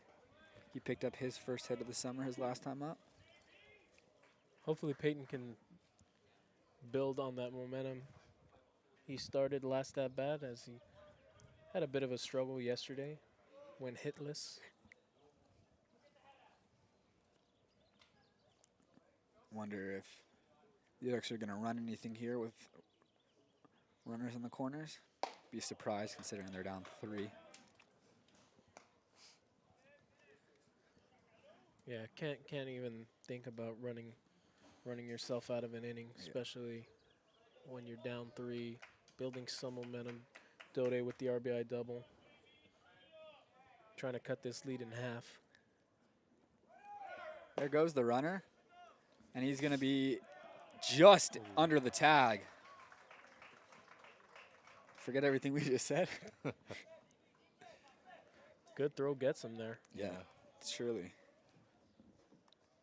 Even that almost got him. Neighbors tried to get the tag down, but throw was too offline. Offline and high for Neighbors. Yeah. 2-1 to Peyton, who's now got 2 ducks on the pond, and he lifts that one to center. Drives in 1. Here comes the second run.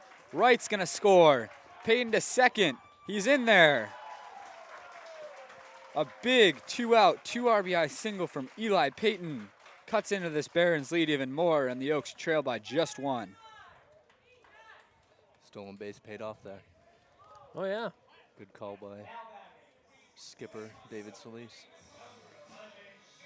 And that'll finally prompt some action in the Barons bullpen as they got a right-hander throwing out there. And Eli Paton has actually now been removed from the game to be pinch ran for by someone.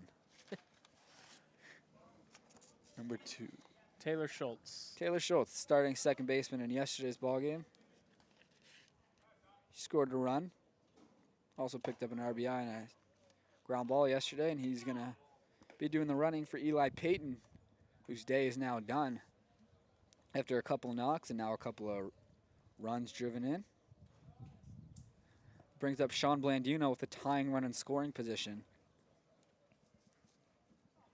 He takes a breaking ball. Counts even up at 1. Yeah, that was off the plate. You mentioned it earlier, Josh, when it was a 6-2 ball game, that 4 runs isn't a big deal for this prolific Oaks lineup. Saw that a lot last year, that no lead was really safe for opposing pitching staffs. Hopefully, that's the same tune this summer. It's just that it's how Coach Solis builds his team, you know, guys that won't go down in the at-bat, don't have easy, quick at-bats. They'll just keep fighting up there, and nobody's selfish, you know, just doing a job.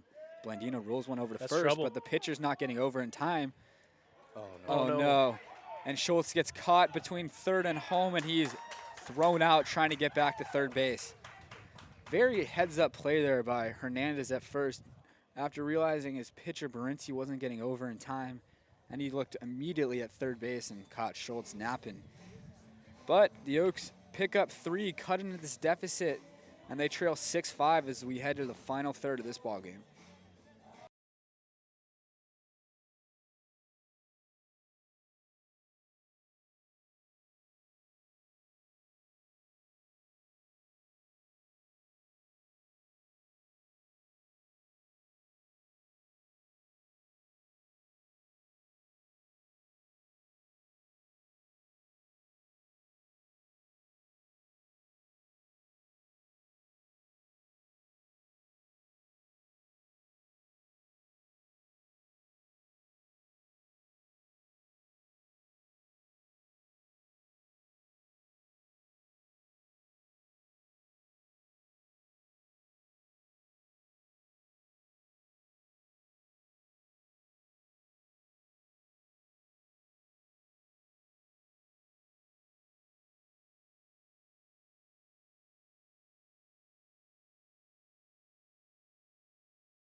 Tobias Plotkin out there for his second straight inning.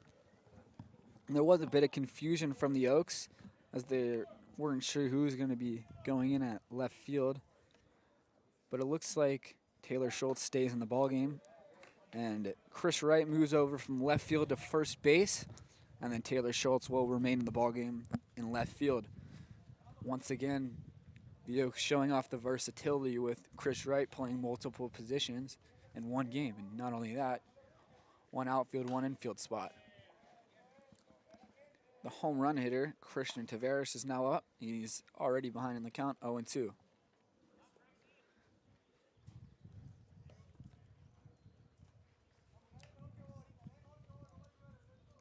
Taveras has 3 RBIs on the day, a couple of hits, including that home run. He's able to lay off the breaking ball there from Plotkin. Plotkin had a 1-2-3-6 with a strikeout.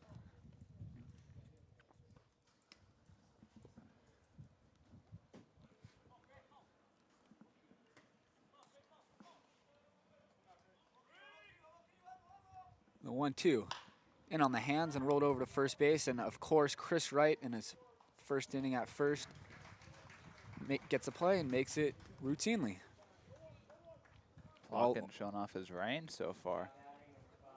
Getting over the first twice already in the first 4 outs. The ball always finds you.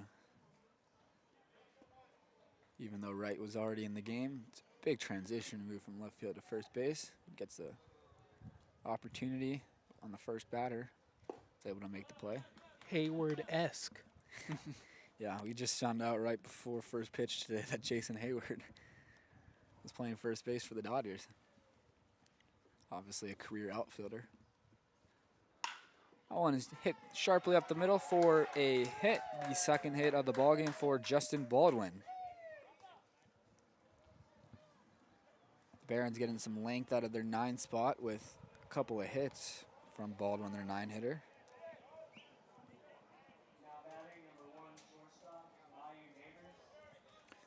And that flips the lineup over to the switch hitting threat, Kamayu Neighbors. He's reached base twice today via the walk, but has yet to steal a bag.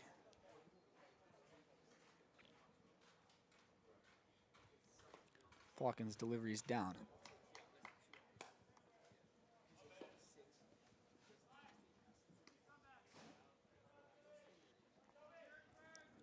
Neighbors is definitely a tough guy to turn 2 on, but Plotkin's surely looking for a ground ball here. Good frame by Jackson to win that strike. Count evens up at 1. Yeah. A difference in catching styles from Jackson and Durfee. Durfee usually stays on, there's that new age one knee down, but Jackson more of a traditional catching stance. And Neighbors last time he came to the plate, he reached and then he was a part of that heads-up play. Durfee signaling to Peyton at third, and that ball that kicked back in the fair territory as he was out at second on the fielder's choice. Neighbors stays alive there.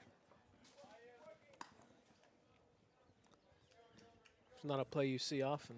Very rarely. That was a play Falsken didn't get to the bag quick and had to rush the turn, which ended up costing the double play, and that run, 2 runs scored after that. Not necessarily an error because you can't really blame Falsken, you know. That play caught everyone off guard. Yeah. There goes the runner, Baldwin. The throw from Jackson is not in time. Baldwin's in there. Another tough pitch for Jackson. That one was all the way across his body, and he actually fell down. It was a good recovery from Jackson. He had to, as Josh said, reach all the way across his body and was still able to make a quality throw to second base there. It still was a tight play at second. I think he was crossed up on that play. Went out to talk to Toby after that. Count's now full, 3-2 to Neighbors. Neighbors pops that one in foul territory on the right side. Jackson coming over, and it's on the roof of the dugout. If I remember correctly, last summer, Kamau Neighbors was one of the hardest players to strike out in the CCL. I think you're right. Yeah, I think of qualified hitters, I think he was first place in least amount of strikeouts. Neighbors just a tough player any way you slice it. Definitely a guy that you want on your team. Definitely a guy you want in the leadoff spot. Reaches base, steals bases, and puts the ball in play. As he does there, tough ground ball to the left side. Aude diving stop, but he can't get the speedy Neighbors as the throw is over the head of Wright. A run will score, and Neighbors heads to second base. Tough one there for Aude. Great diving stop to his left, but trying to hose out Kamau Neighbors is no easy job as he ends up sailing that one as he rushes the throw to try and make that play. Knowing who was base running, would you guys think that it would have been a smarter decision just to hold that? I think it would have been smarter to 100%. hold it. I think that Neighbors had the play beaten out, even if Aude makes a perfect throw.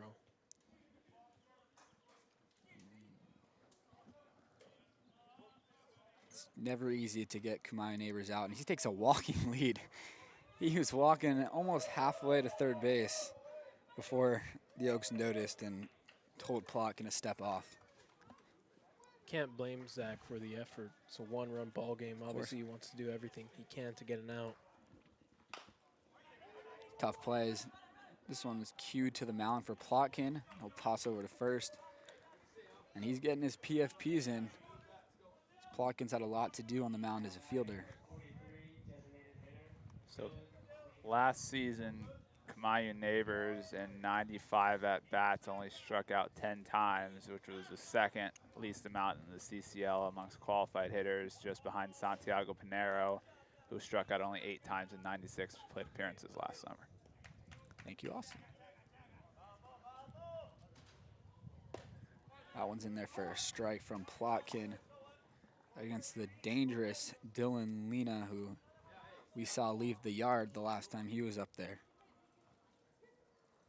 Took one out left center, and he nearly chases that. They're going to appeal to first. He did not go. Neighbors getting a really big lead over there at third, and then a massive secondary lead. So the pressure is on Jackson to keep any ball in the dirt in front of him. Make sure it doesn't squirt away too far, as Neighbors will most likely score if it gets to the grass. And there you go, Sammy. Jackson does just that. Blocks that ball. 2-1. Plotkin, I'm sure, is pitching carefully here to Lena with a couple of open bases. A tough matchup for him. That's a healthy cut. Swinging through it, 2-2.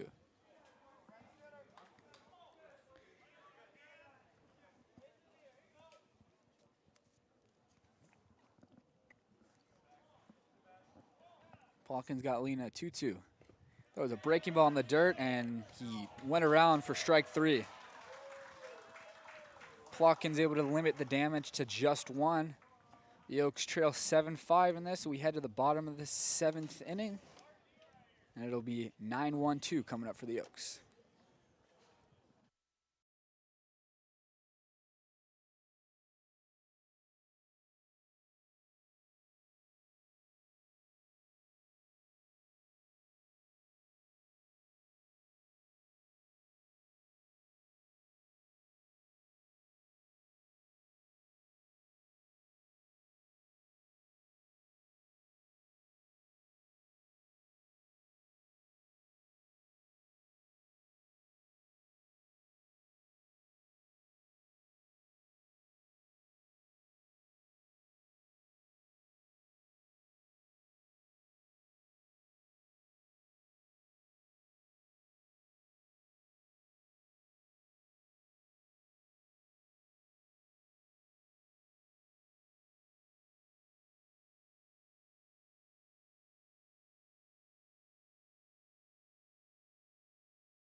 Bottom of the 7th inning here at Cal Lutheran, with the Oaks trailing 7-5 in this one.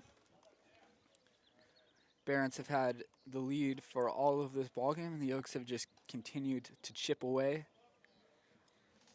It was a 2-0 ballgame before the Oaks tied it at 2. Then the Barons went ahead 6-2.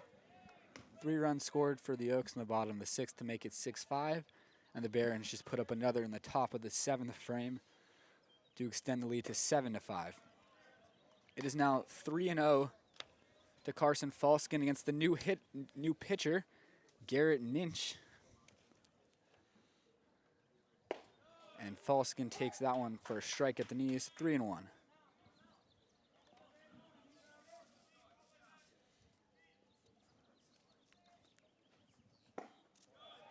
Garrett Ninch went to the College of Marine?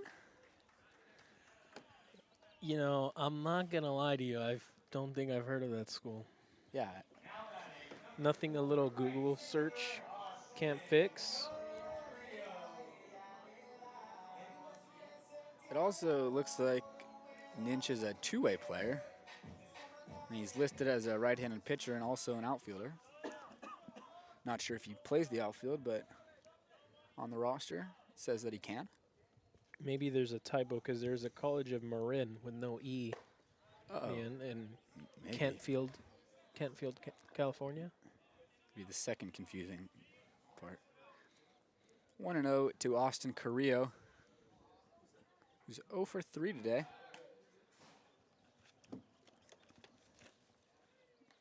Carrillo did not have very many 0 for days with the Oaks last summer.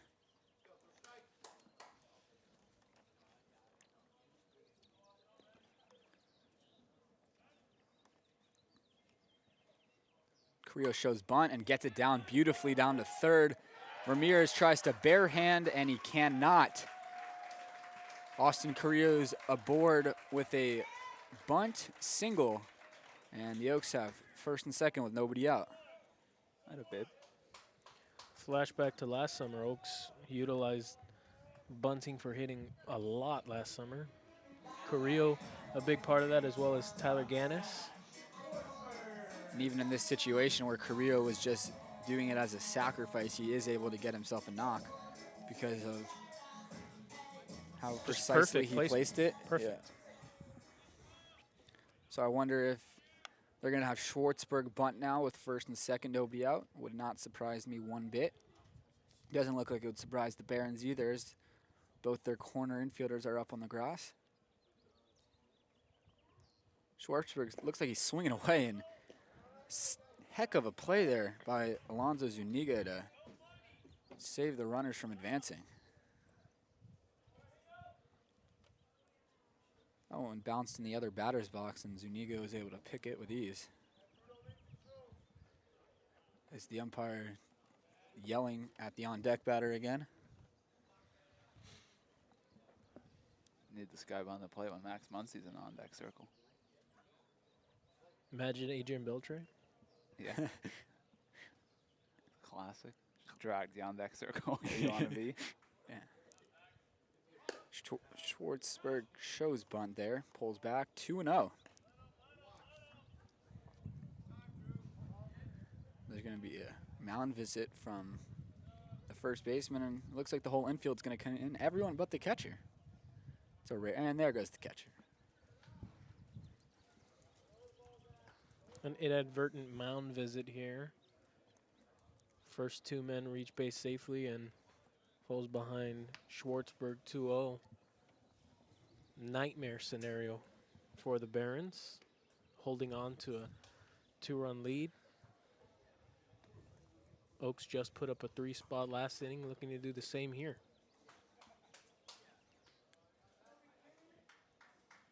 We'll see if the bunt is called right now for Schwartzberg, or if he just has the take, or if he'll swing away.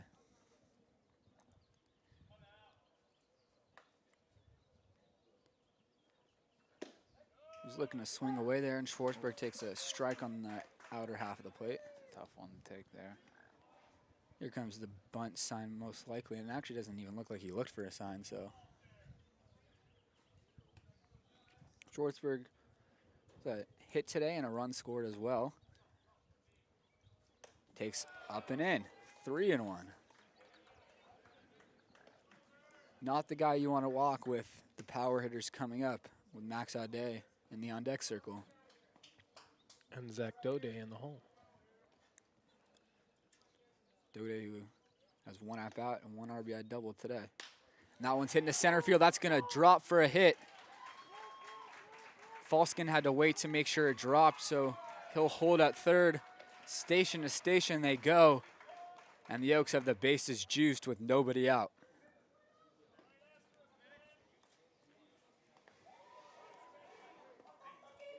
Good piece of hitting there from Schwartzberg. Just stayed inside on the baseball, took it right back where it came from. Line drive, center field, textbook stuff. Here comes a mound visit from the Barons pitching coach. There is action in the bullpen. Can't tell who it is from here.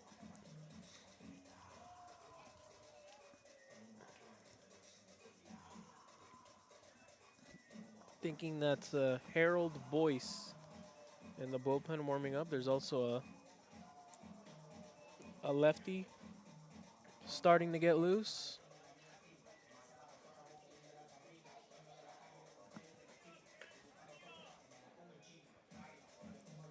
That could be Charles Acker, we think. Yeah, that is. Yeah, that is Charles Acker, a two-way player who pitches and plays the outfield. They have a lot of pitchers that are listed as two-way guys. I wonder if they actually play those respective spots. Here's Max Aude now. He takes a breaking ball in the dirt. Aude's had a great start to his Oaks career 3-hit game yesterday. Walk today. He's got the bases loaded, nobody out. Doesn't need to do anything too special here. Just keep the line moving.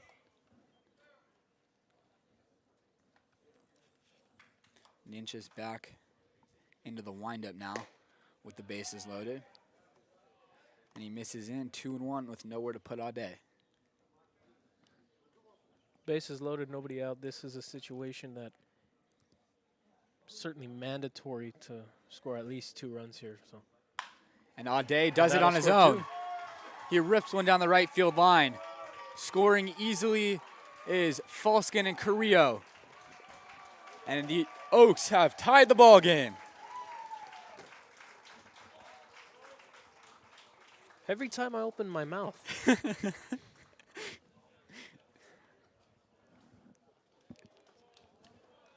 What was the exit feel on that, Cam? Cam, are you kidding me, man? So we don't got an exit velo. We'll say 95. Yep, that sounds right. Second and third, nobody out. Zach Dobyns now with a chance to give the Oaks their first lead of the ball game. They trailed 2-0, then they trailed 6-2. It's now 7-7 with second and third and nobody out here in the 7th inning. A lot of 7s on the board.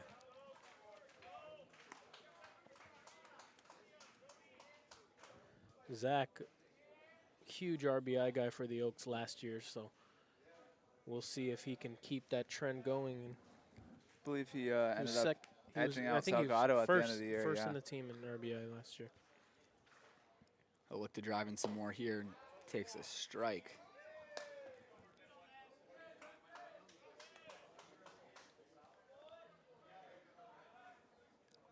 Zach Dobyns looking to give the Oaks the lead on his birthday.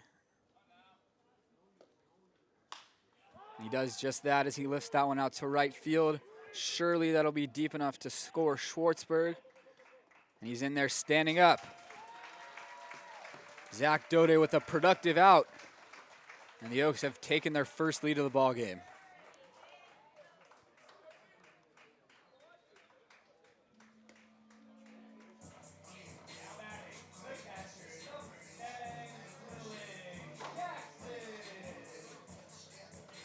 Still just 1 out now for the Oaks. Looking to tack on a couple more. with Dylan Jackson at the plate. Max Aude still out there in scoring position.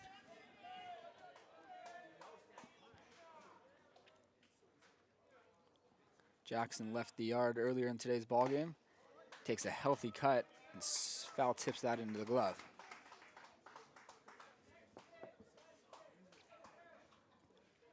He was today's starting first baseman, but he's now doing the catching duties behind the plate.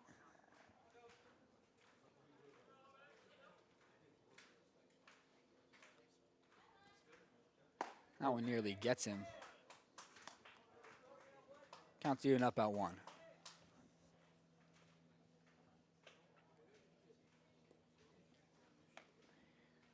The Oaks have scored in 3 of the 7 innings, but in all 3 of those innings, they put up a crooked number with 2 in the 4th, 3 in the 5th, and now 3 in the 6th so far. We're in the 7th, Josh. Sorry, 3 in the 7th so far. And 3 in the 6th. 3 in the 6th. You were right about the 6th. Yeah.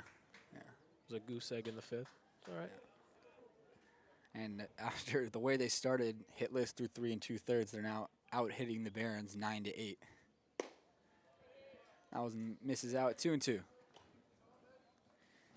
It's like we talked about earlier. This lineup is just relentless. Continues to hit 1 through 9. Both of these teams have gotten good depth from the bottom of their lineup, with the 8-hitter Tavares for the Barons hitting a home run.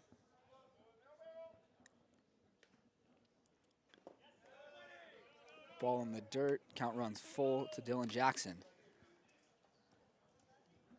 You have to wonder how many more batters they're going to let Garrett Ninch face.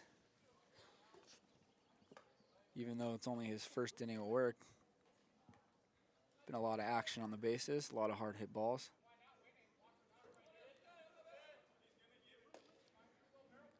Three-two pitch to Jackson, misses. Ball 4.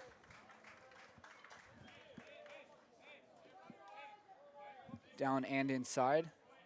And that looks like it's going to do it for Garrett Ninch. Here comes the head coach of the Barons. And here comes a new pitcher. Garrett Ninch is able to only get 1 out. He's only able to get 1 out, and it'll be a pitching change for the Barons. And we'll be right back.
The new pitcher for the Barons is Calix Armijo from Cerritos College.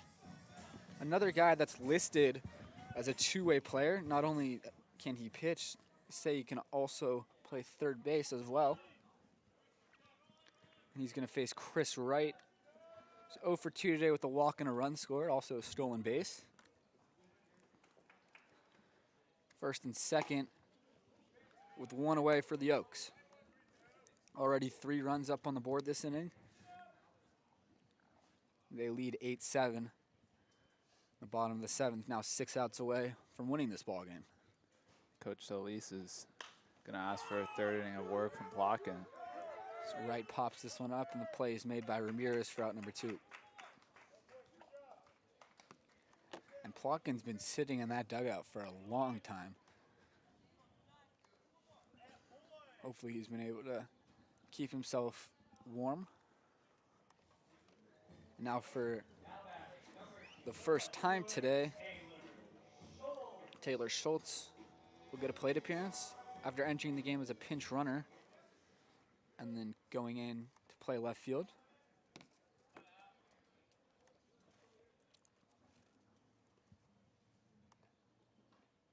Schultz takes a first pitch breaking ball. Spot in the lineup was originally Eli Paton's, who had a 2 RBI knock his last time up, which prompted them to pinch run Schultz for him. And there's a breaking ball in there for a strike.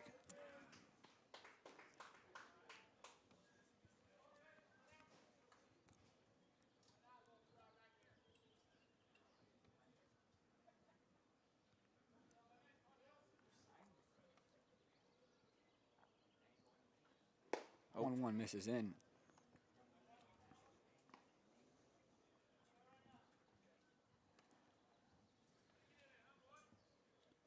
It looks like Armijo falls off the mound when he pitches a bit. Falls off to the left as he lets go of the baseball.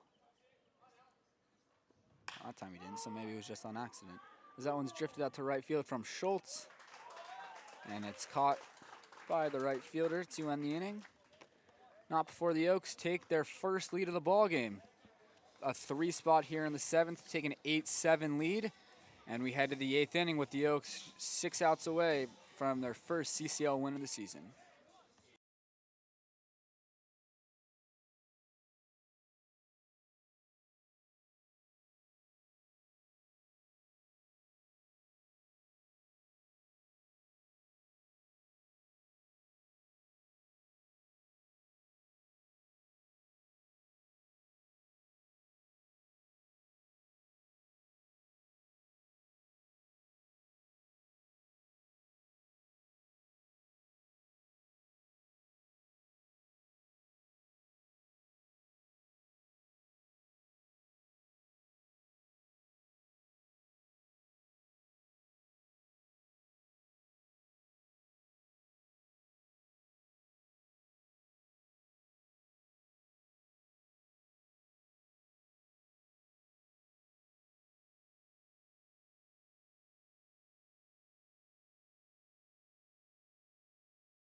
Four, 5, 6 for the Barons here in the 8th inning with Mark Anthony Hernandez to lead things off. He ripped a double in his first plate appearance today, and since then has flown out and grounded out. Takes a strike, takes a ball on the outer half from Plotkin. Looked outside, Josh. Yeah, no, it was probably outside. It just hit the spot. And the catcher doesn't move, I just think it's a strike. Just like that. I was probably out, but, you know, he's hitting the spot. Yeah, Plotkin behind 2-0, but 2 decent pitches. I mean, Jackson barely has had to move his glove.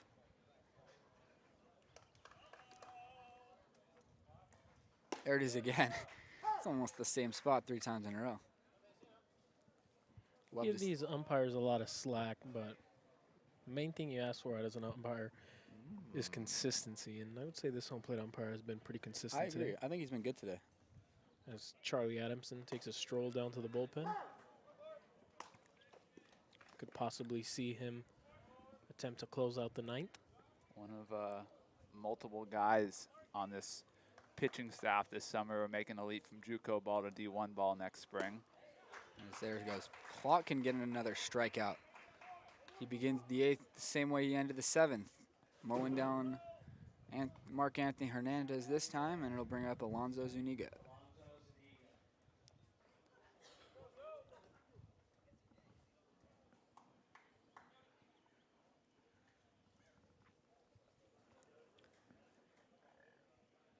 Adamson's a guy in the bullpen who established himself as one of the stronger relievers for the Oaks by the end of last summer.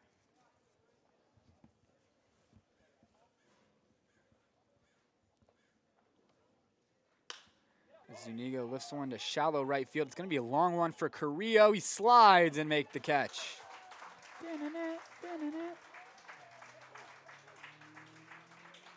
Nice sliding grab out there from Austin Carrillo to get the 2nd out of this 8th inning.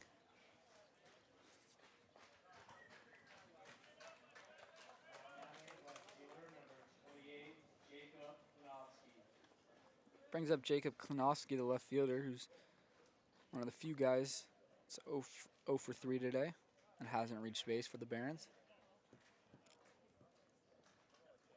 Went down looking on strikes against Plotkin when he faced him in the 6th inning. Plotkin misses this time.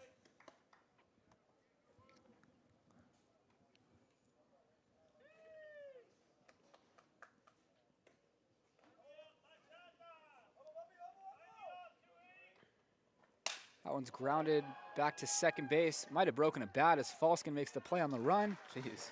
And gets Don't Jackson had 3rd to, out. Yeah, what? had to perform the matrix right there. Yeah, and I think that's going to actually cause the umpire to talk to their coach. He batted through his bat. And we head to the bottom of the 8th inning with the Oaks leading 8-7.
Bottom of the 8th inning. The Oaks looking to tack on some insurance runs as they lead 8-7. Maybe get some breathing room for Charlie Adamson, who looks like he's going to pitch the 9th. Sean Blandino up there. 0 for 3 today. Well, actually, 1 for 3 today. He was the last out after a weird play in which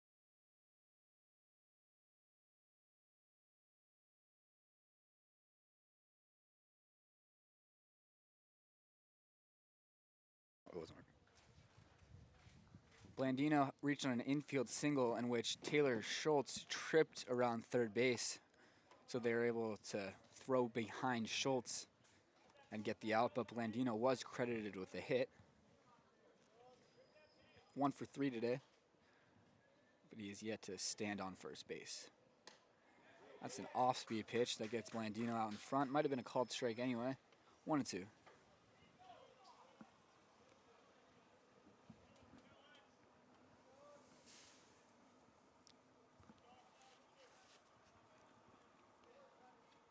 Still Calix Armijo out there on the mound.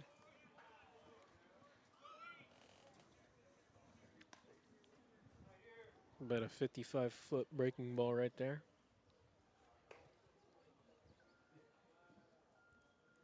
Spiked it. Zuniga's done a great job behind the plate, smothering every baseball. I feel like we noticed that last year too. Yeah, he's a vacuum. Yeah, very solid back there. And that one. Ooh. Oh, Oh, no. Blandino gets hit in a spot that you do not want to get hit. The thigh. Yeah, got him. Close. Groin area. Yeah, Coach Dave is going to go check on him. He still has yet to reach first as he goes down. Trainer Yoshi going out there to check on him as well. Can't blame him if he comes out of the ball game here. I think you might see him exit the game.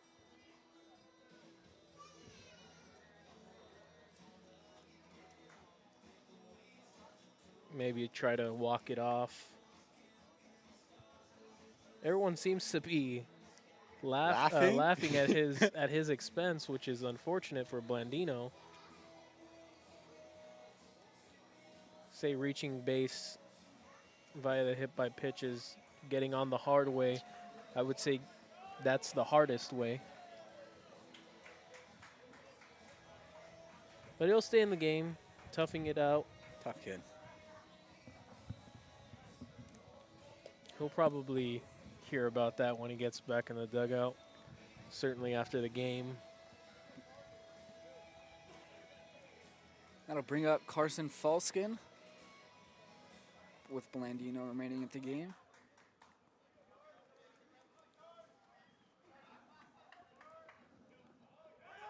And there goes Blandino on the first pitch, and he's out at second. Blandino was probably thinking that Zuniga would expect that there was no way that he was running, tried to catch him off guard. But Zuniga with a nice throw and an even better pick and tag by Kamayu Neighbors to nab Blandino at second. Yeah, he got a bit of a razzing from the dugout as he went in. Not so much about getting caught stolen.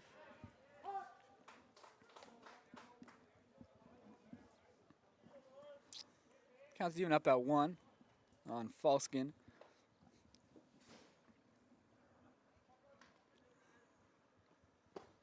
Here's an off-speed pitch that gets him way out in front. Counts 1-2.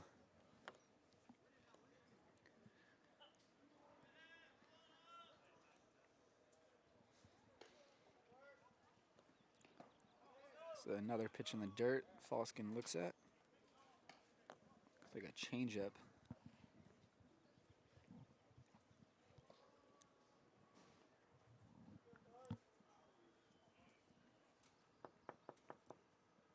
Two.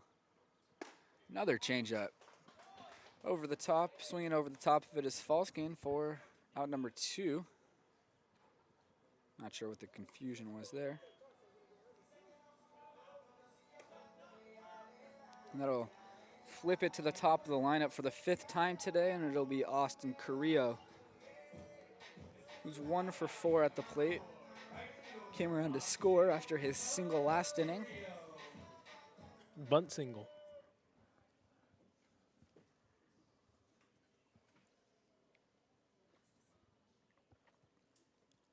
Carrillo takes a strike.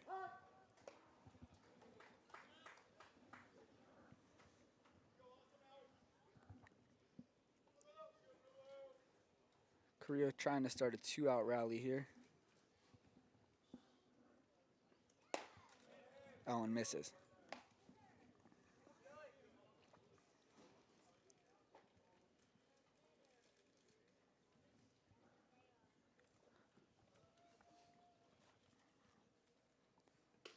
One's fouled back, 1-2, and Carrillo is not happy with himself that he missed that pitch. Couldn't tell if he was hurt or just upset with himself, but clearly just upset with himself after missing that one. Counts now 1-2.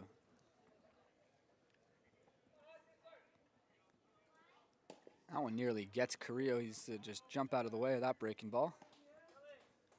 Would have been the second time in as many days that he got hit. But he's able to get out of the way of this one.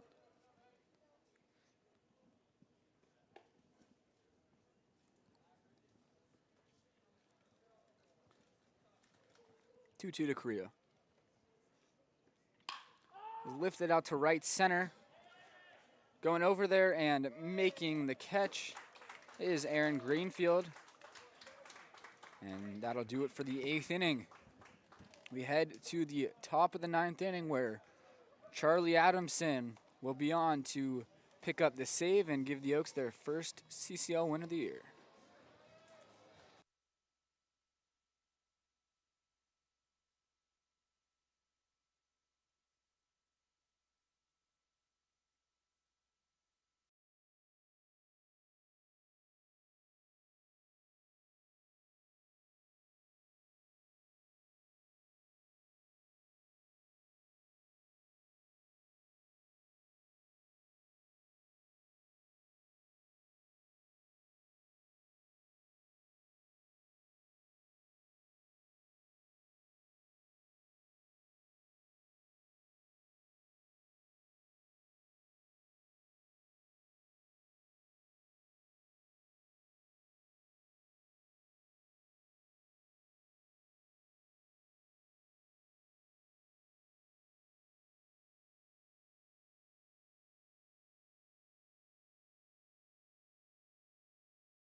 We're back for the top of the 9th inning where Charlie Adamson will attempt to shut it down, something he did 5 times this past season at Santa Barbara Community College. And because of his terrific year on the mound, Charlie will now be switching schools to the University of Hawaii beginning in the fall. Sub-4 ERA with 18 strikeouts and 21 innings. 5 saves, as I mentioned. Looking for his first save this summer with the Oaks. First pitch misses just downstairs.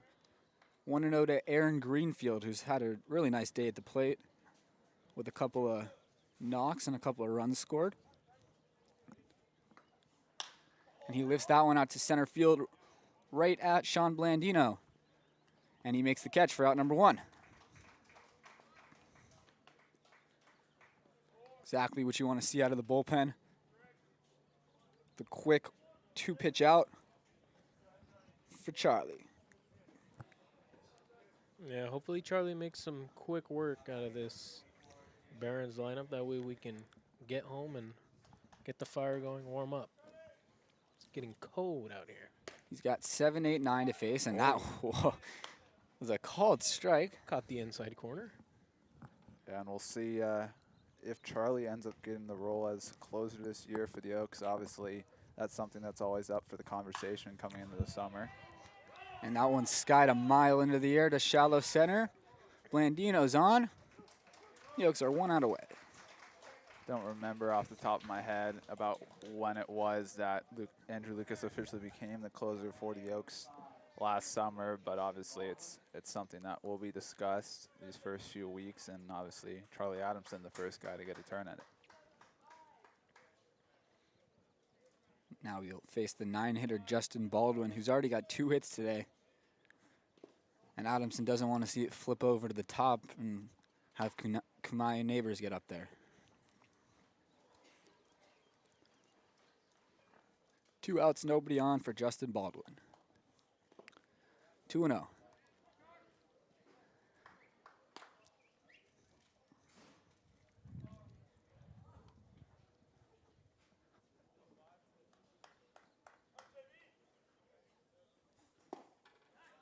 That one's in there for a strike, 2-1.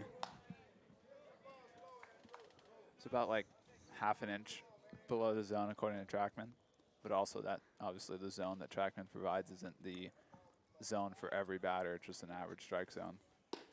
2-1 is inside, 3-1. Especially with Baldwin's wheels. We already saw him steal the base early. You don't want to see him get on base. He did get caught stealing earlier as well. Yeah, he did. 3-1 is down. Looked like it was a bit higher up than the previous pitch. Baldwin even waited there too. It looked like he was going to call that one. He thought that one was a strike too. Down, according to the TrackMan. And the Barons put the tying run on first base with the top of the lineup. And Kamayu Neighbors coming up. He's 1 for 2 today with a couple of walks.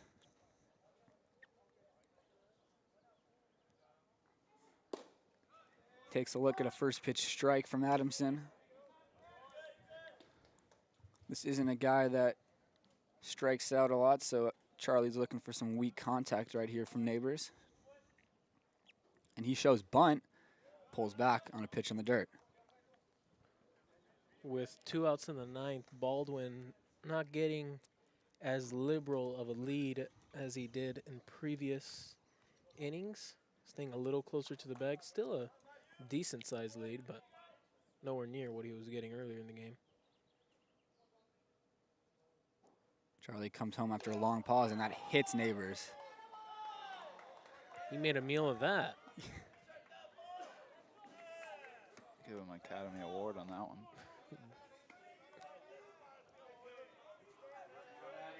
Well, the tying run now moves into scoring position. With first and second, 2 away. Dangerous Andrew Ramirez comes up, the 2-hitter.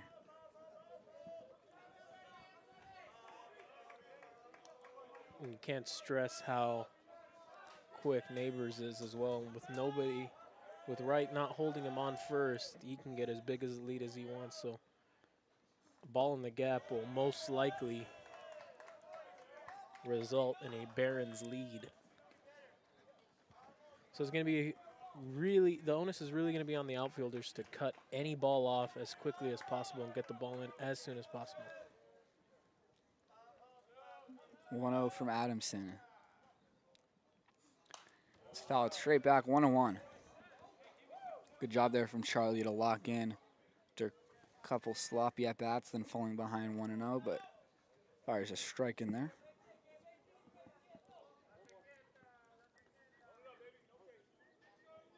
The home run threat, Dylan Lena, waits on deck. The 1-1 from Adamson. In the dirt, 2-1.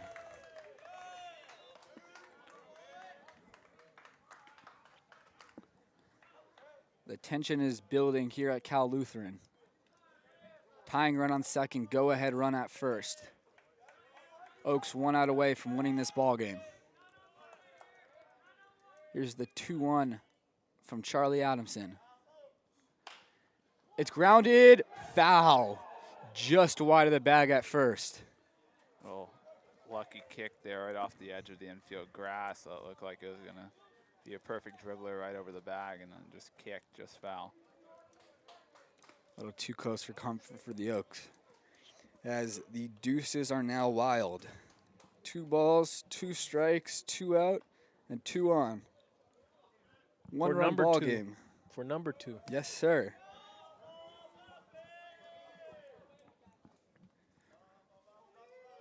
Adamson has his sign. Here's the pitch.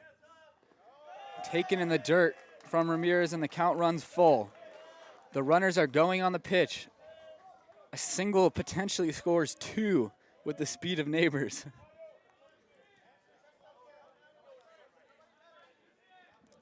Dylan Lena on deck. Ramirez at the plate. Adamson gets his sign. Here's the pitch. Fouled back. Able to stay alive there is Ramirez. Barron's really making Adamson work this inning. Yeah, and this is a tough one too, because obviously you want to have as much defensive availability for you with Chris Wright not holding Neighbors over there at first, and Neighbors can just get a running start. He's already quite some ways off the bag there at first. The 3-2 from Adamson is fouled back again. Neither Adamson nor Ramirez willing to give in. Both continuing to fight. Adamson just a strike away, a pitch away from winning this ball game for the Oaks. Ramirez one swing away from tying it and potentially taking the lead. Here's the 3-2 again from Adamson. It's popped up on the infield. Wright calls it, and that's the ball game. The Oaks hold on to win a nail-biter 8-7 in the 9th inning after a comeback win that saw the Oaks trailing 6-2 before coming back to tie it and then eventually take the lead and win it 8-7. Tobias Plotkin gets the win for the Oaks with 3 innings of 1-run ball, and Charlie Adamson picks up the save as the Oaks pick up their first CCL win of the season. They're now 2-0 to begin the year after beating the Coastal Dodgers last night, and they head over to Compton tomorrow to try to take the series against the Barons this weekend. For your crew of Camera Deck, Austin Gregory, Sammy Holladay, I'm Josh Mechanick, and we'll talk to you guys tomorrow.